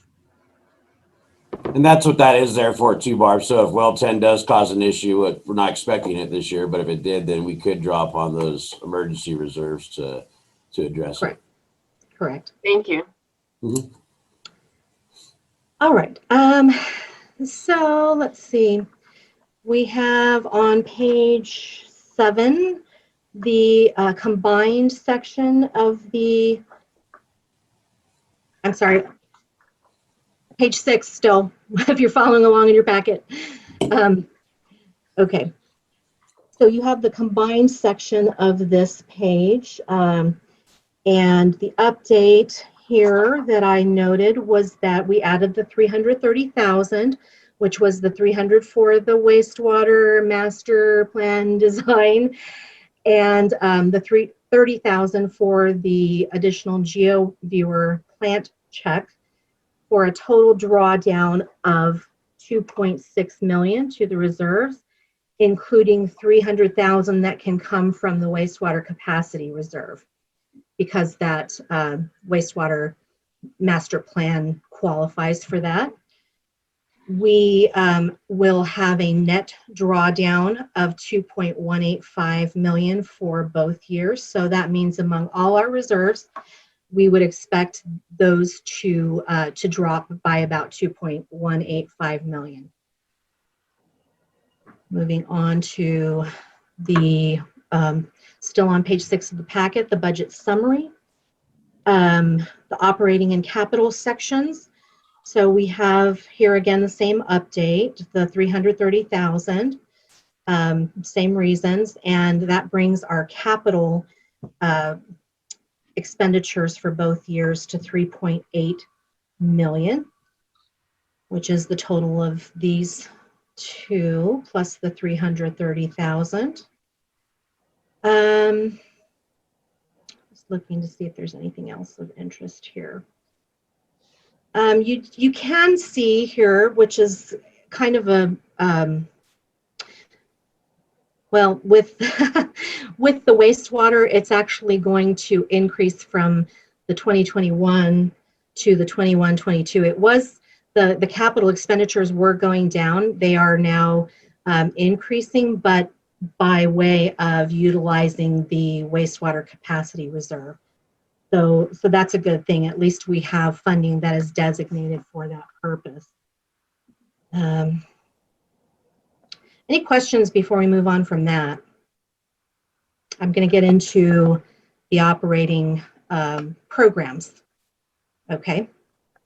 So this is on page 15 of your packet if you want to follow along. So we have our all of our operating revenues and our operating expenses by department here. And you can see we split under revenue 39 and 40 here at the top. You can see that we split our operating revenues from our non-operating revenues. We have under our expenses our various departments. So starting with production, distribution, customer service, administration, development and engineering, finance, human resources, bonds, loans, and standbys. And then our newest capital improvement replacement program, CIRP. We have a department for our HDMC treatment plant. So we actually record those expenses separately that we pay on behalf of the High Desert Medical Center, and we record those corresponding revenues up here in our non-operating revenues, and you can't see the detail of that here, but those match on both sides. And then we have the last three here are our allocated departments. So they're shared departments, shared costs. We have in here things like fuel and auto expense reimbursements for mileage and things like that. We have in our Department 51 benefits allocated to two departments. These are all the benefits that we pay to the employees, and we allocate those back by percentage of payroll to each related department. So that's why you see zeros here, because those costs have been collected here, but they've been allocated back into the respective departments. We have field allocated and office allocated. So those are accounts that are specifically related to field operations versus office. So things like in office, we might have office supplies. In the field, we might have shop expense. So again, those are allocated back to each respective department by percentage of payroll. And again, here I want to note that when we look at these figures from one year to the next, there are always some changes to the way salaries are allocated that we'd have to consider. When you look at these individually, it can get confusing, because whereas an employee might have been allocated to a particular department in a prior year, but in the current year they're allocated to a different department or multiple departments, and so you can easily see these fluctuate for that reason alone. So we will look at the salaries separately.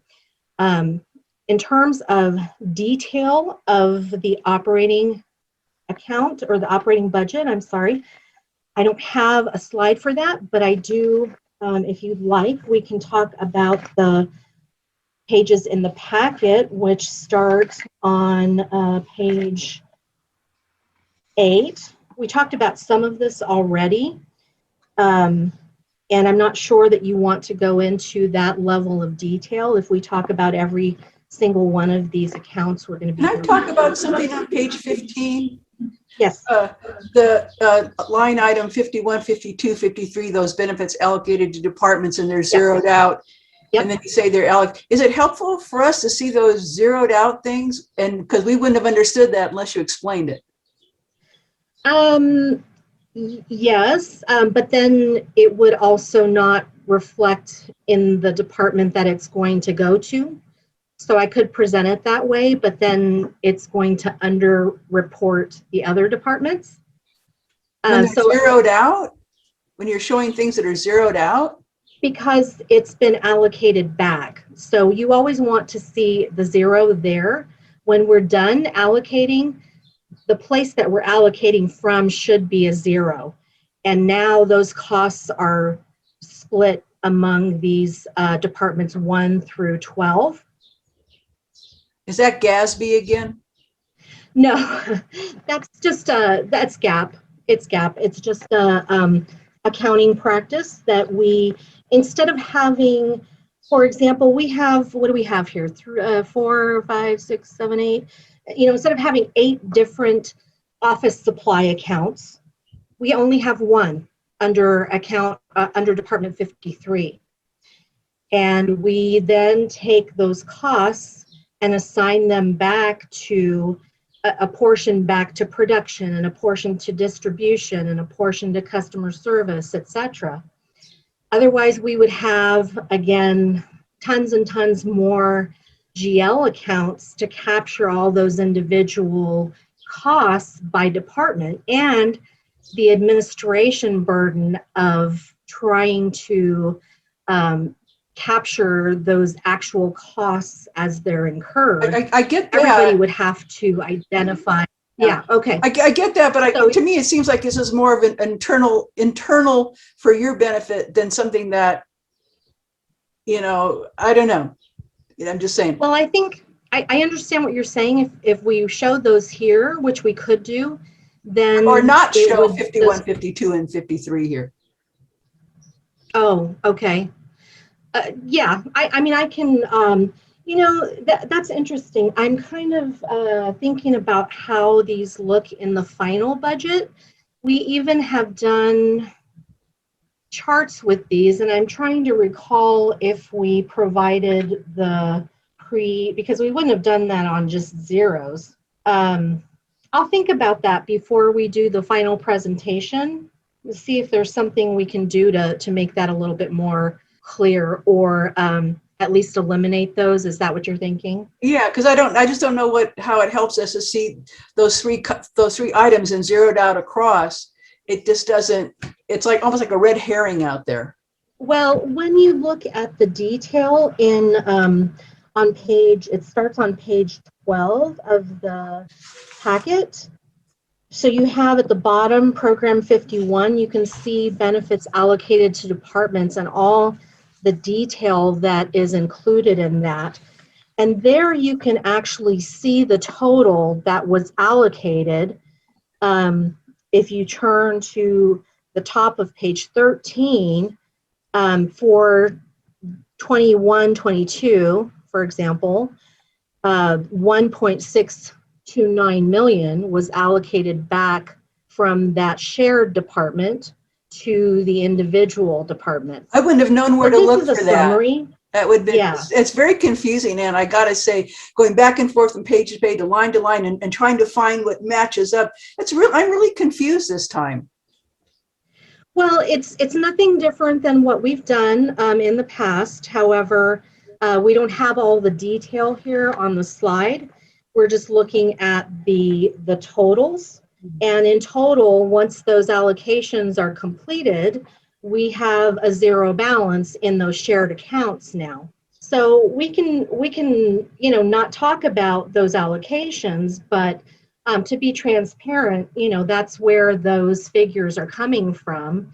And it's part of the process of collecting all of the information. So, I would hesitate to leave them out completely as well. Could I Yeah. make a comment?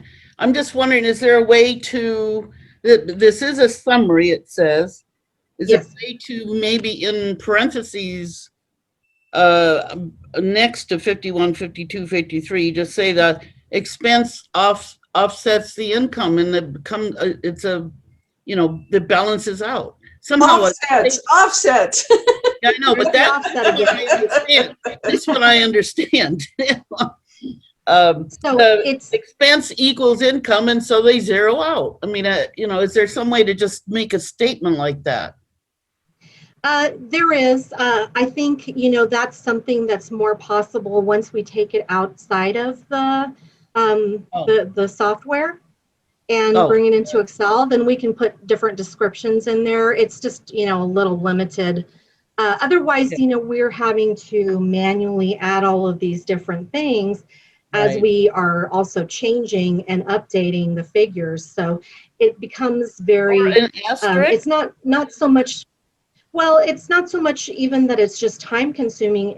There's potential for the more manual work that you have to do, there's potential for things to be overlooked and for more error. That's, so we try to keep it simple and just take it out of the software for this phase.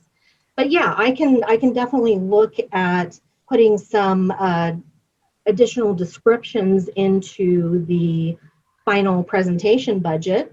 You've got all these little stars on here. I'm not quite sure why they're there, but if you had an asterisk, and an explanation down below as to why Yeah. those are zeros. I don't Yeah. know. Well, they're department headings. That's why they have the asterisk. So if you look at the detailed reports that start on page 9, I think, page 8.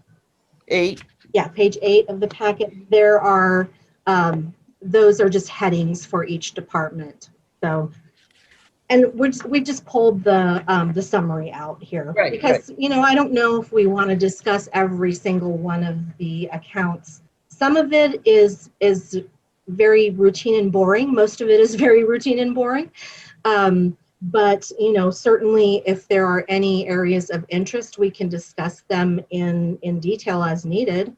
Which is, that's the reason I didn't include screenshots of all those detailed pages here. So I apologize if that's confusing. So let's see. Does anybody want to, I'm sorry, mouse is going crazy here. Does anybody want to go into the details of the operating budget, line by line? Any takers? We can ask questions of just lines that we pulled out in our notes, right? Yeah. Absolutely, yeah.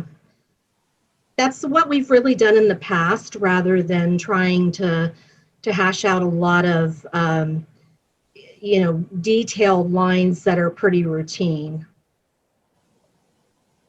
So I think I'd like to talk about this deficit at the bottom line, the over $500,000 yeah, deficit. How is that made up? so the 674. Yeah. Yeah. So that's that same 674,000 that we talked about, that is versus the 174,000 that the rate study intentionally included. Oh, okay. And that is comprised largely of the reduction or the offset per se to the revenues and the overlap of the succession planning salary and benefits. Oh, that's back up on your narrative under bottom line. That's right. Okay. That is the bottom line. Yeah, it's an operating reserve drawdown is how it's listed under the fiscal impact. Right, right. And last year, I don't, I should have that figure, but I don't, off the top of my head, I believe for 2021, we had in the rate study I believe it was a $600,000 drawdown. I can confirm that right now. 629,000 in the rate study. So you can see that drawdown, that intentional drawdown last year was much larger than it was this year, but it's near the budget that we're anticipating. So that's good. We're in line with that for last year. Any other questions about specific operating accounts? So we're talking about the individual funds and the or the programs? Yes, correct. Okay, so I was wondering what on program 03, customer service, what customer service dash other means. It's for 46,272. Customer service other. Let me look that up really quick. I will tell you exactly. Director Doolittle, what page are you on? I'm Nine? on, Is that 9? yes. Page 9?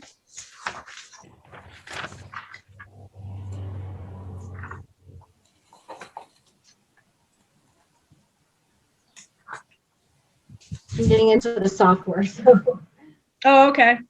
I can speak to that a little, Anne, if that Oh, helps. yeah. If you know off the top of your head. Oh, we can't hear you. If you know off the top of your head, Oh. yes. Customer That would be service great. other, the account is used to capture any items related to customer service that we don't put in a separate line item account. So that sometimes would be related to printing, customer resources. Sometimes we'll move into a module that we need to add to Encode or InfoSend, which is who does our printing. So it's all related to customer service. Several different items go in there, and they're captured into that line item. Yeah, that's a good. Thank you, Sarah. That's InfoSend, our bill printing, and our online utility exchange, our that we use for credit checks on customers. Those costs go in there. Notification costs to customers, things like that. I understand. I do have a question on the next page. What is a Okay. water conservation expense at 46,814? Water conservation expense is, well, that is our, started out with the garden, the demo garden, and encompassed any expenses related to the conservation program when we were heavily involved because of the state. The expense that you see in there is, it's the BLM grant costs. So those costs have to be recorded as a revenue, and they are included in the budgeted revenues, but the costs have to be still recorded as an expense. So there is an offset to 30, I want to say about 31,000 of that. Yeah. In the revenues. Okay.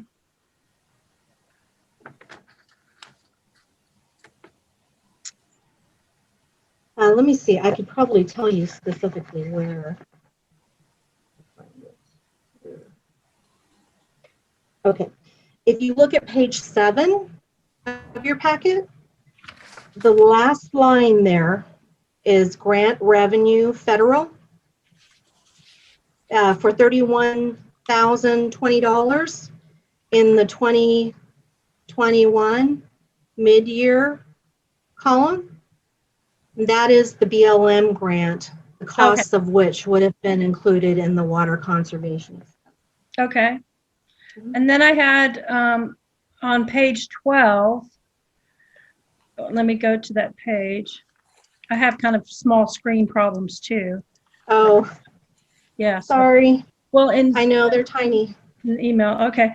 Yeah, I wanted to ask, what is salary benefits clearing?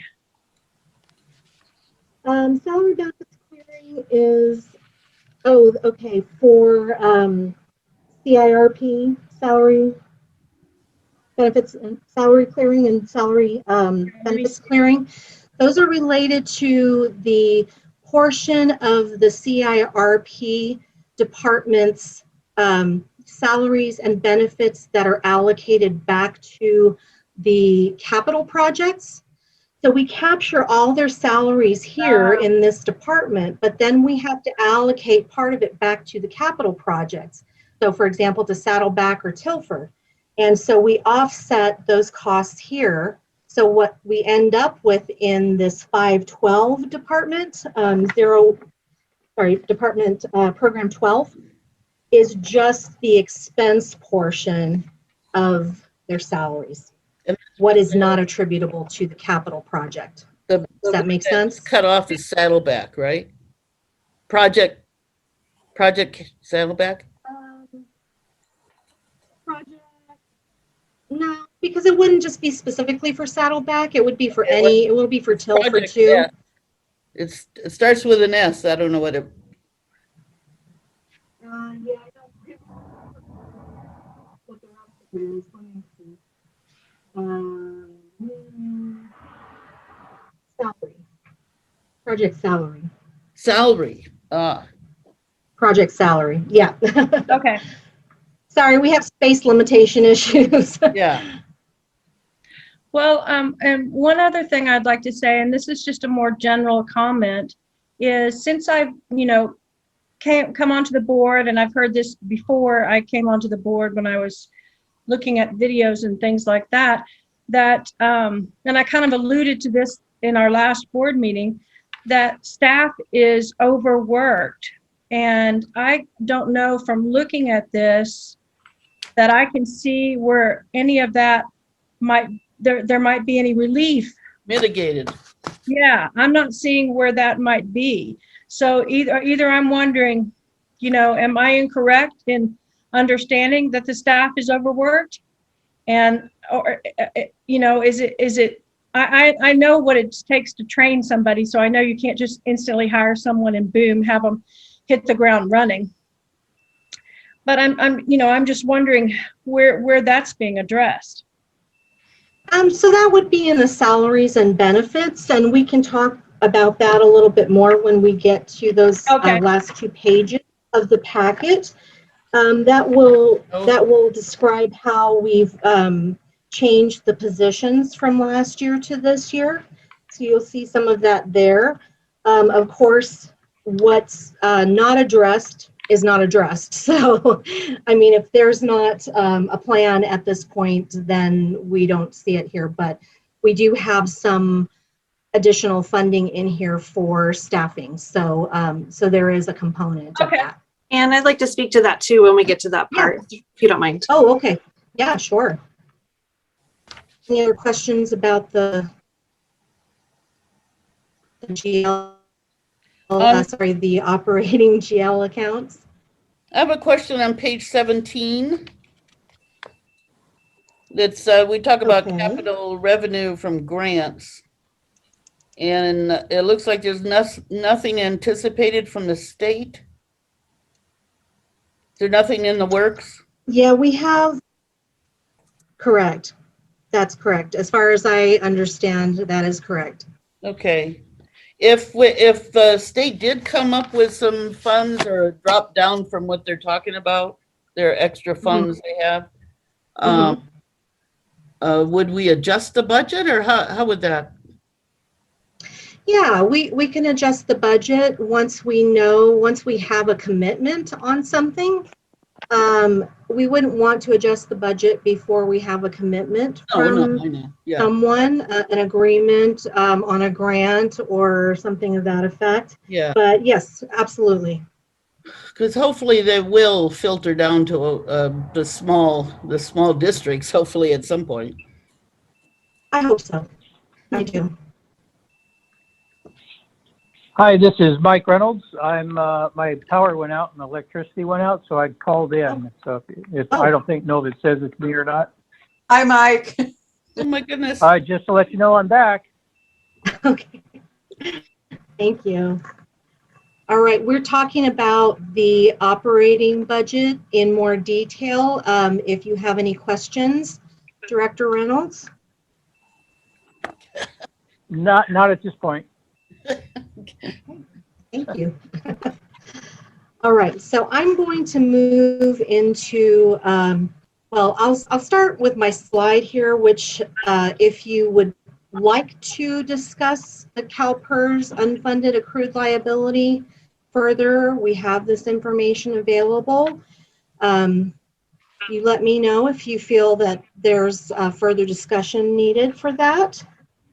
I think we've kind of talked about times already, so hopefully we're on the same page with this. All right, and we talked about the CIRP early payoff, and I think that's something that we would want to have a separate, ideally. So I'm going to move into capital again.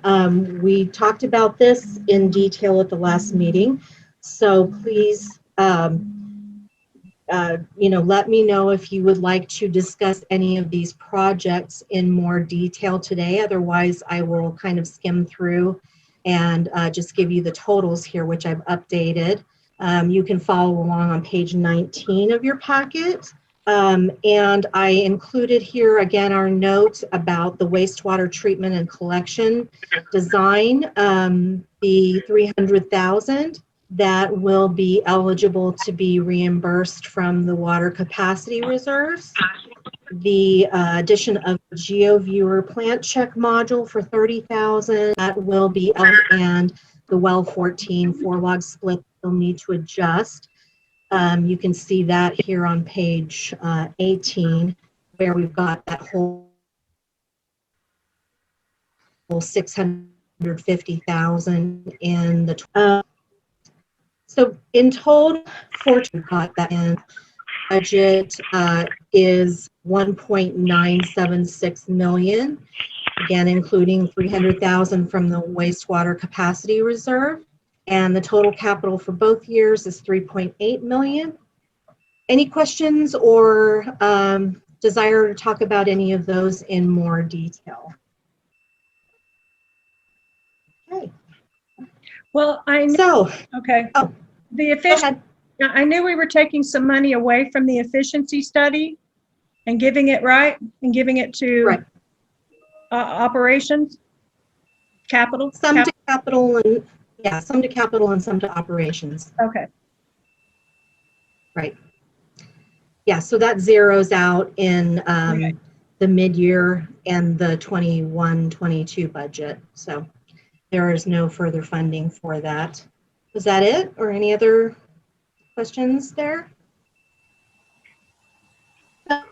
We have then our salary and benefit comparison, and I actually split these into 2 pages for this packet. So on page 23 and 24 is where you'll see these. These are on page 23, you have the 2020 and 2021 original budget, salary and benefit comparison. And on page 24, you have the 2021-2022 original budget, proposed budget. So you can compare those. And what I like to do here at the budgets, salary budgets, really in total, because of the way they're allocated, I like to look at those bottom lines, really. But we can also talk about the individual positions by program or department, sometimes refer to them. And you can see here that we did increase from last year to this year in production by 0.33 positions. And that's because we brought on that director of operations position. And that director of operations position is split 3 ways among the production department, the distribution department, and down here at the bottom, the CIRP department. Aside from that, I think the only change was that we reclassified the lead to a foreman, and we have now 1 production operator 1, and we had 2 production operator 2s previously. So you can see also here in distribution department,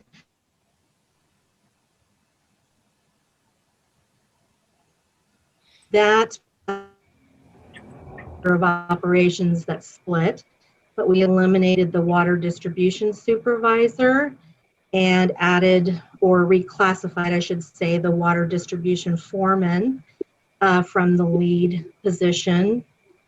We added so in the construction and maintenance 2, we actually have the same number of those positions, but one of them is going to be classified potentially as a CM2 mechanic. The construction and maintenance 1 positions that we increased from 1 in last year to 2 positions this year.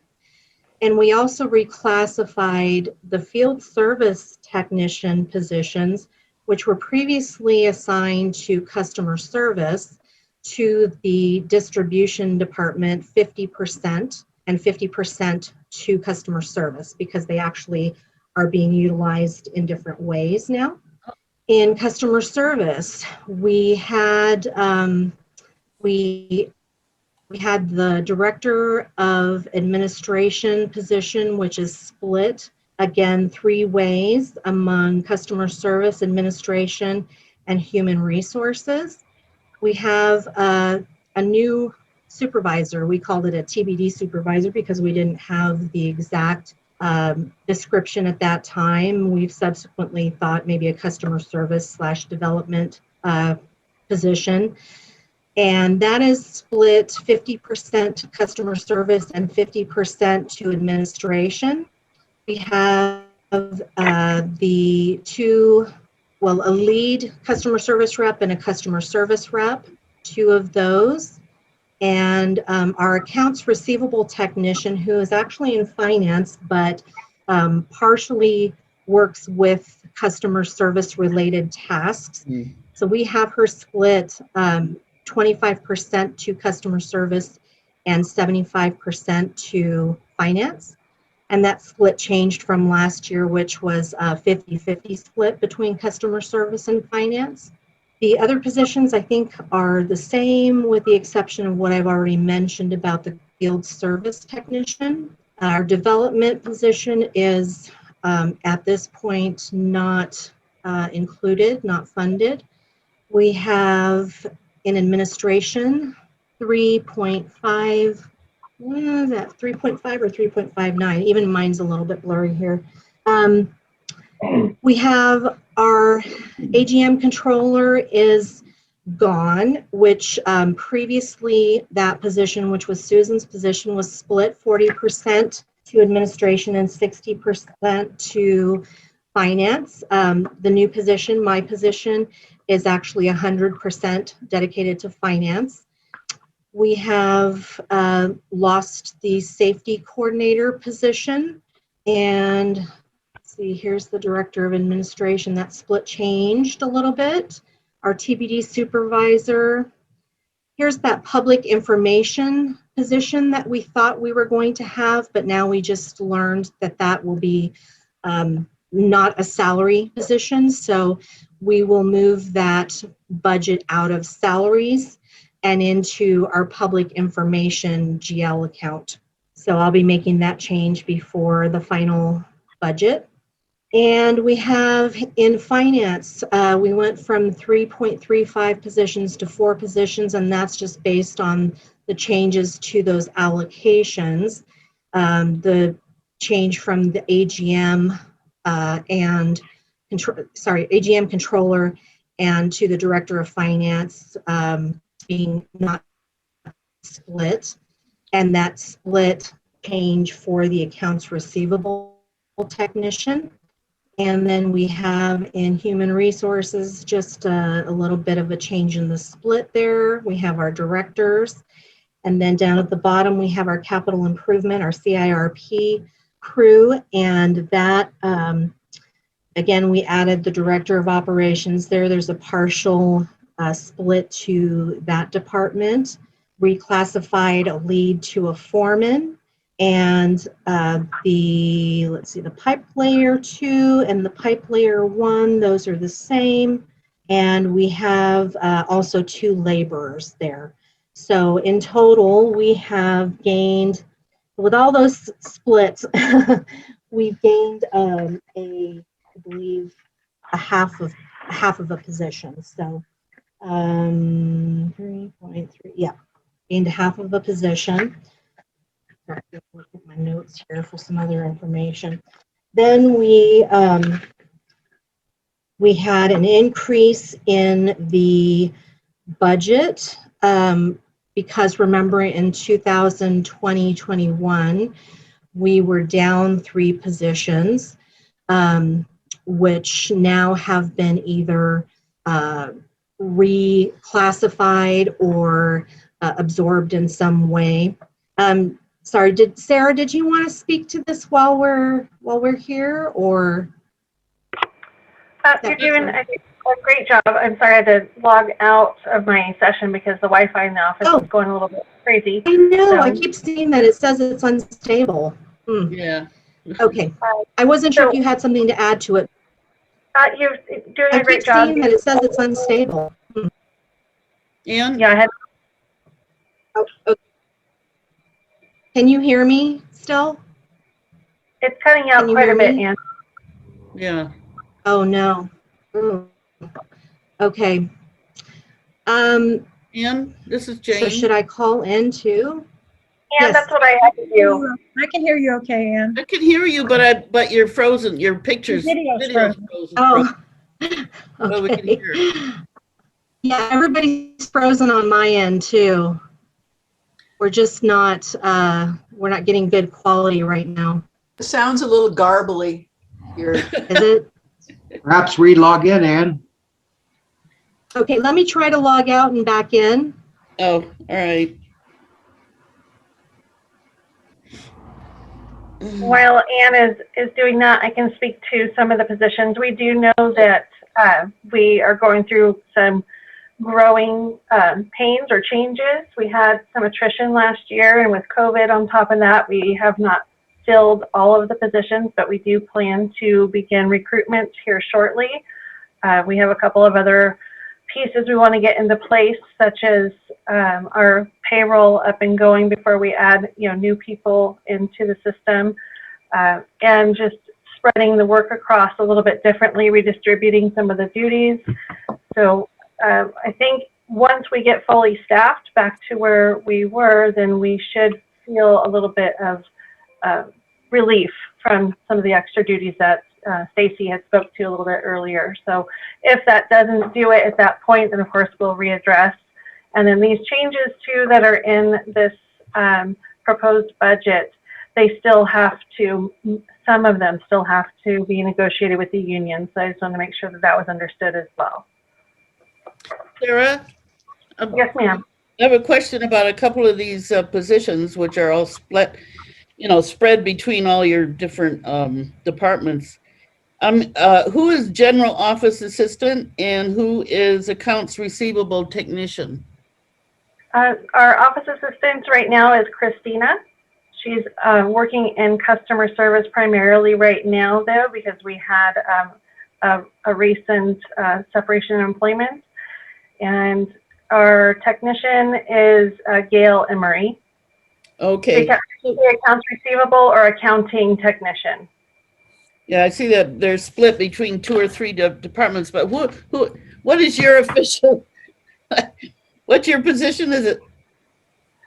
My position is Director of Administration, okay. And I've been putting HR in there quite a bit because a lot of people are asking that question if it covers that. Yes, so it's Director of Administration and HR and some other things too.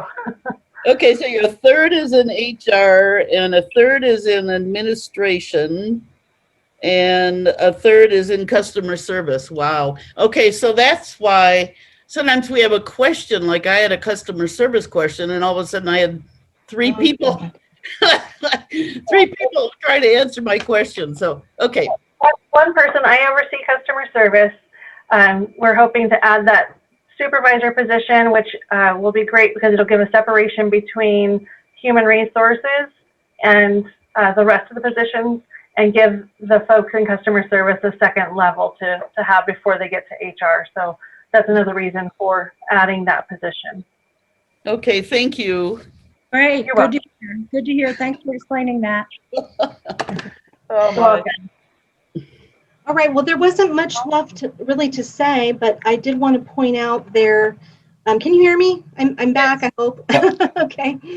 So I did want to point out that we're still at a combined percentage of revenue of 46%, which is good. We have not increased.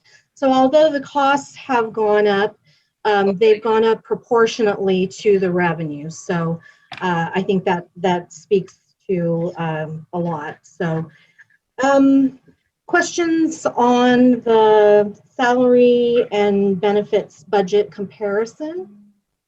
Is director, I think I saw Director of Operations Corbin still in there somewhere.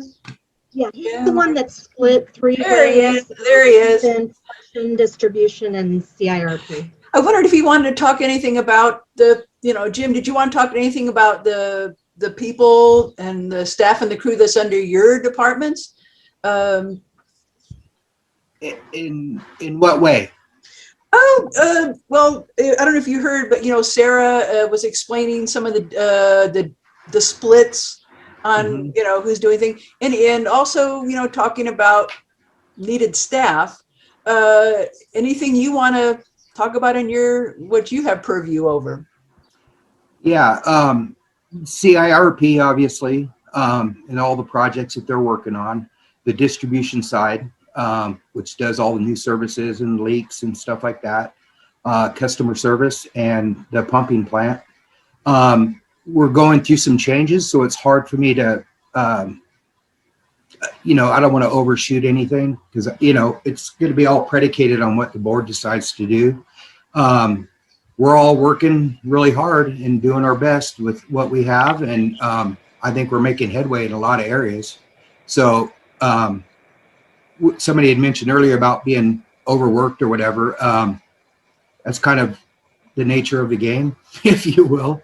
We're always overworked, no matter how many people you have, It's just part of the way the water districts work. So I don't have any complaints. There's a lot of work to be done. And all the guys are working really, really hard in all the departments. And like I said, we'll see how the budget turns out, and then I could probably elaborate more down the road. Well, But, any suggestions at this point for the board to steer us in any direction? Well, like there's been positions that have left, like the coordinator for development. So that all those processes got spread out amongst everybody, including Sarah's department, myself, Mark, obviously, and then staff that works for me.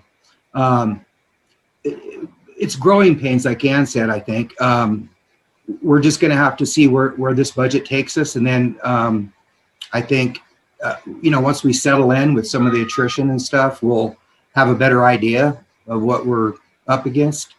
And then, of course, all the capital projects that we're trying to do right now. So that's about it. I mean, they're all doing a really great job considering the COVID. They've, on my side of things, I'll say, and it goes for everybody, but you asked me, I think they've done a tremendous job juggling schedules, and we've been pretty much full-time for quite a while in the field, meaning most people come in, they all come into work. They don't necessarily work from home, that type of thing. So it's been fun. And of course I'm new to this position too. So there's a lot I'm learning, but we have so many things going on. Like I said, we just had a state sanitary survey yesterday for the first one. And then another inspection that we had. There's lots and lots of governmental reports that are coming up and due. And so, we all do it. Everyone at the district, we juggle, we struggle, but we always manage. So juggle and struggle. I like that. Yeah. Wow. You're a poet and don't know it. Yeah. Wow. I hope that was helpful. I mean, it sounds like I'm skirting the question, but not really, because some of it's going to be predicated on, how the board views this budget and going forward with the attrition and stuff. So, and some of the position changes. I will say that we kind of are a little short-staffed in some areas, but that again, we'll see. We want to be lean and mean. We don't want to be overstaffed either. That's not helpful.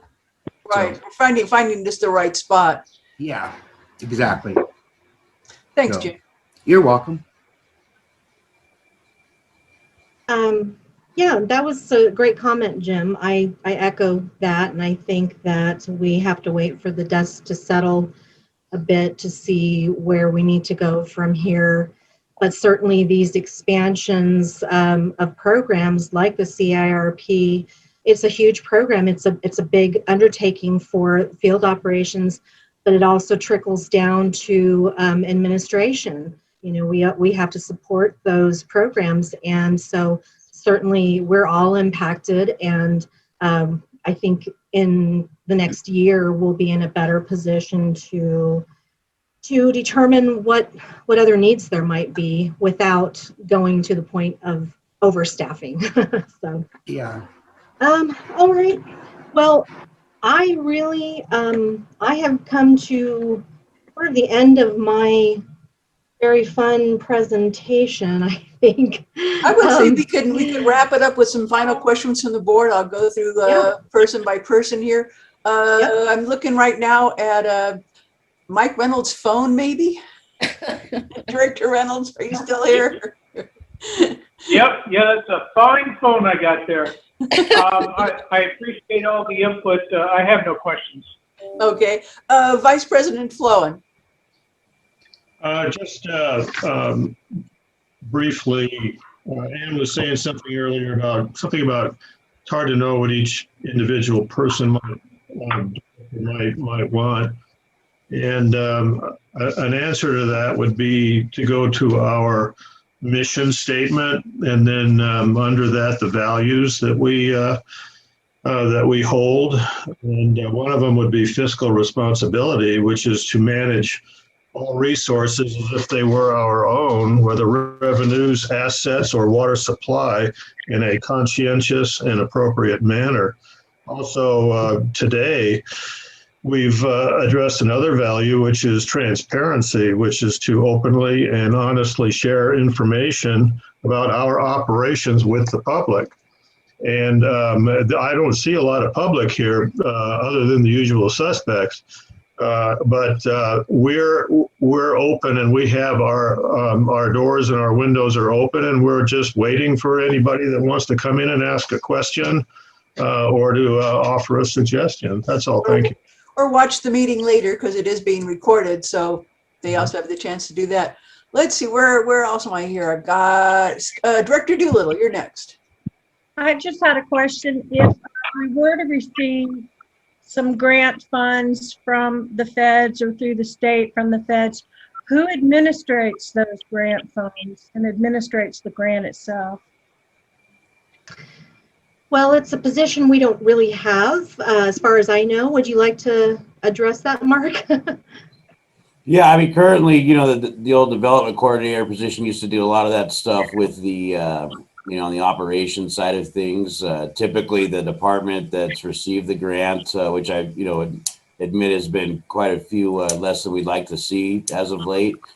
For instance, Kathleen got one for, you know, the BLM project out to the garden, and she was responsible for administrating the reports.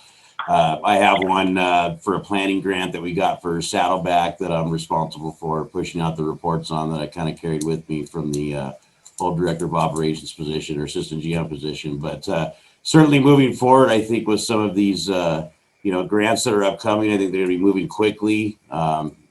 You know, a lot so faster than what they have in years past. And so the district would probably, you know, look to hiring some type of consultant to help us administrate those in the future, rather than, you know, have a staff member take on that burdensome duty, because it is quite a bit of information that's due on a quarterly basis, and requires several writes and rewrites. And so everything from, I think, applying for them, you know, to the upkeep that's required of them is something that we should look at, you know, consulting here from here on out. Yeah, so. and the costs are collected through finance, of course, with cooperation of whoever is managing that grant. And we are involved in, you know, finalizing and submitting that information usually. Thank you. Director Jarlsberg. Yeah, first of all, I'd like to say I really appreciate today. I feel like much more informed than I was yesterday. Good. So I do appreciate it. I have a couple of things. Usually in a grant, you will write in a certain percentage for administering, you know, whoever will be responding to the report. So hopefully any grant will include a little bit of a chunk, at least 10% or something like that, towards administering. And I also wanted to point out, or to make sure I'm correct, you have a total of 17.75 and 10.5 staff, according to this chart, which I think is 28.25 staff people. What would be an optimum staffing level, in your opinion, Mark or Ilona? I think my colleagues hit the nail on the head earlier, and that's that, you've seen quite a few capital expenditures last year and a lot of startups with different types of technology that the district's trying to leverage. And though we're hiring, additional folks this year as part of this budget, if approved, we certainly want to give it, our best shot at trying to leverage as much of that new technology as possible, to limit staff, of course, without, exhausting our current staff either. But we certainly want to see how those pan out this next year. That's why we got them, and that's why we want to continue moving forward with them, so that we can utilize those to their greatest potential. So maybe round it out to 30 people or something. Anyway, it's amazing to me how much gets done for the, with this kind of staff. It just blows my mind. I agree. We save money on that half a person with uniforms. I have CAC members here. President Delph, anything you want to ask or add, or? I just one quick question. The public information associate being salaried versus an independent contractor, what does the district save by doing that, by keeping her a independent contractor? Well, when you have an independent contractor, you're not paying the employer taxes, you're not paying CalPERS and some of the other healthcare benefits that come along with it. However, that position was not slated for CalPERS, and it was not slated for benefits. It was slated to be a part-time position. So really, it's the employer taxes that would be saved. But that is not the reason why we would choose to make somebody an independent contractor. We first always want to comply with the law, and AB 5 dictates who can and cannot be an independent contractor. But we are working so that we can make sure that this is done in the proper way, so that it's not being, we're not trying to slide by not making it an employed position. It's going to be a true independent contractor position. No, I wasn't implying that whatsoever. I was just curious as to what the I just want to make sure it was clear, because it has been asked. Oh, okay. Right. And then another thing is, I had a conversation with one of the other directors. And is the district looking into any kind of programs that could help our customers financially, so that maybe they could afford to pay their water bills? Like, I don't mean like implementing a program, but like maybe, in our newsletter saying that you can get, food at these 4 places, or you can get help with your utilities and whatever with this organization, that may help cut down on the bills that aren't being paid here for the district. It's a great question, and if you go to our website and to customer service, and there's a customer service assistance and community resources tab, there is a whole list of different resources in the community, including the one that we are a part of, which is Help to Others Assistance Program, with the online application there. But if you know of any additional resources, send them to us, and we'll make sure that they're vetted and that they get posted. And incidentally, speaking of the website, I did look at the website, and the website is looking great. And I know that you guys have been working on that, and it's really looking really nice. Well, thank you. It's collaborative. Everyone's been participating, so thank you very much. CAC member Frank Coate, anything for us? I'd just like to thank the board and staff for a job well done on presenting this workshop. Thank you. And looks like I have a call-in user number 1. If that person is out there and wants to ask a question. Seeing none, do I have a motion to adjourn? So moved. Second? I'll second. I'll second that. Sorry. All in favor, say aye. Aye. Aye. We are adjourned at 3:38. Thank you, everybody, Thank you participants so and much. staff. Ian, great job. Thank you very Thank much. you. Great meeting. Have a Thank good you. afternoon. Have a good day.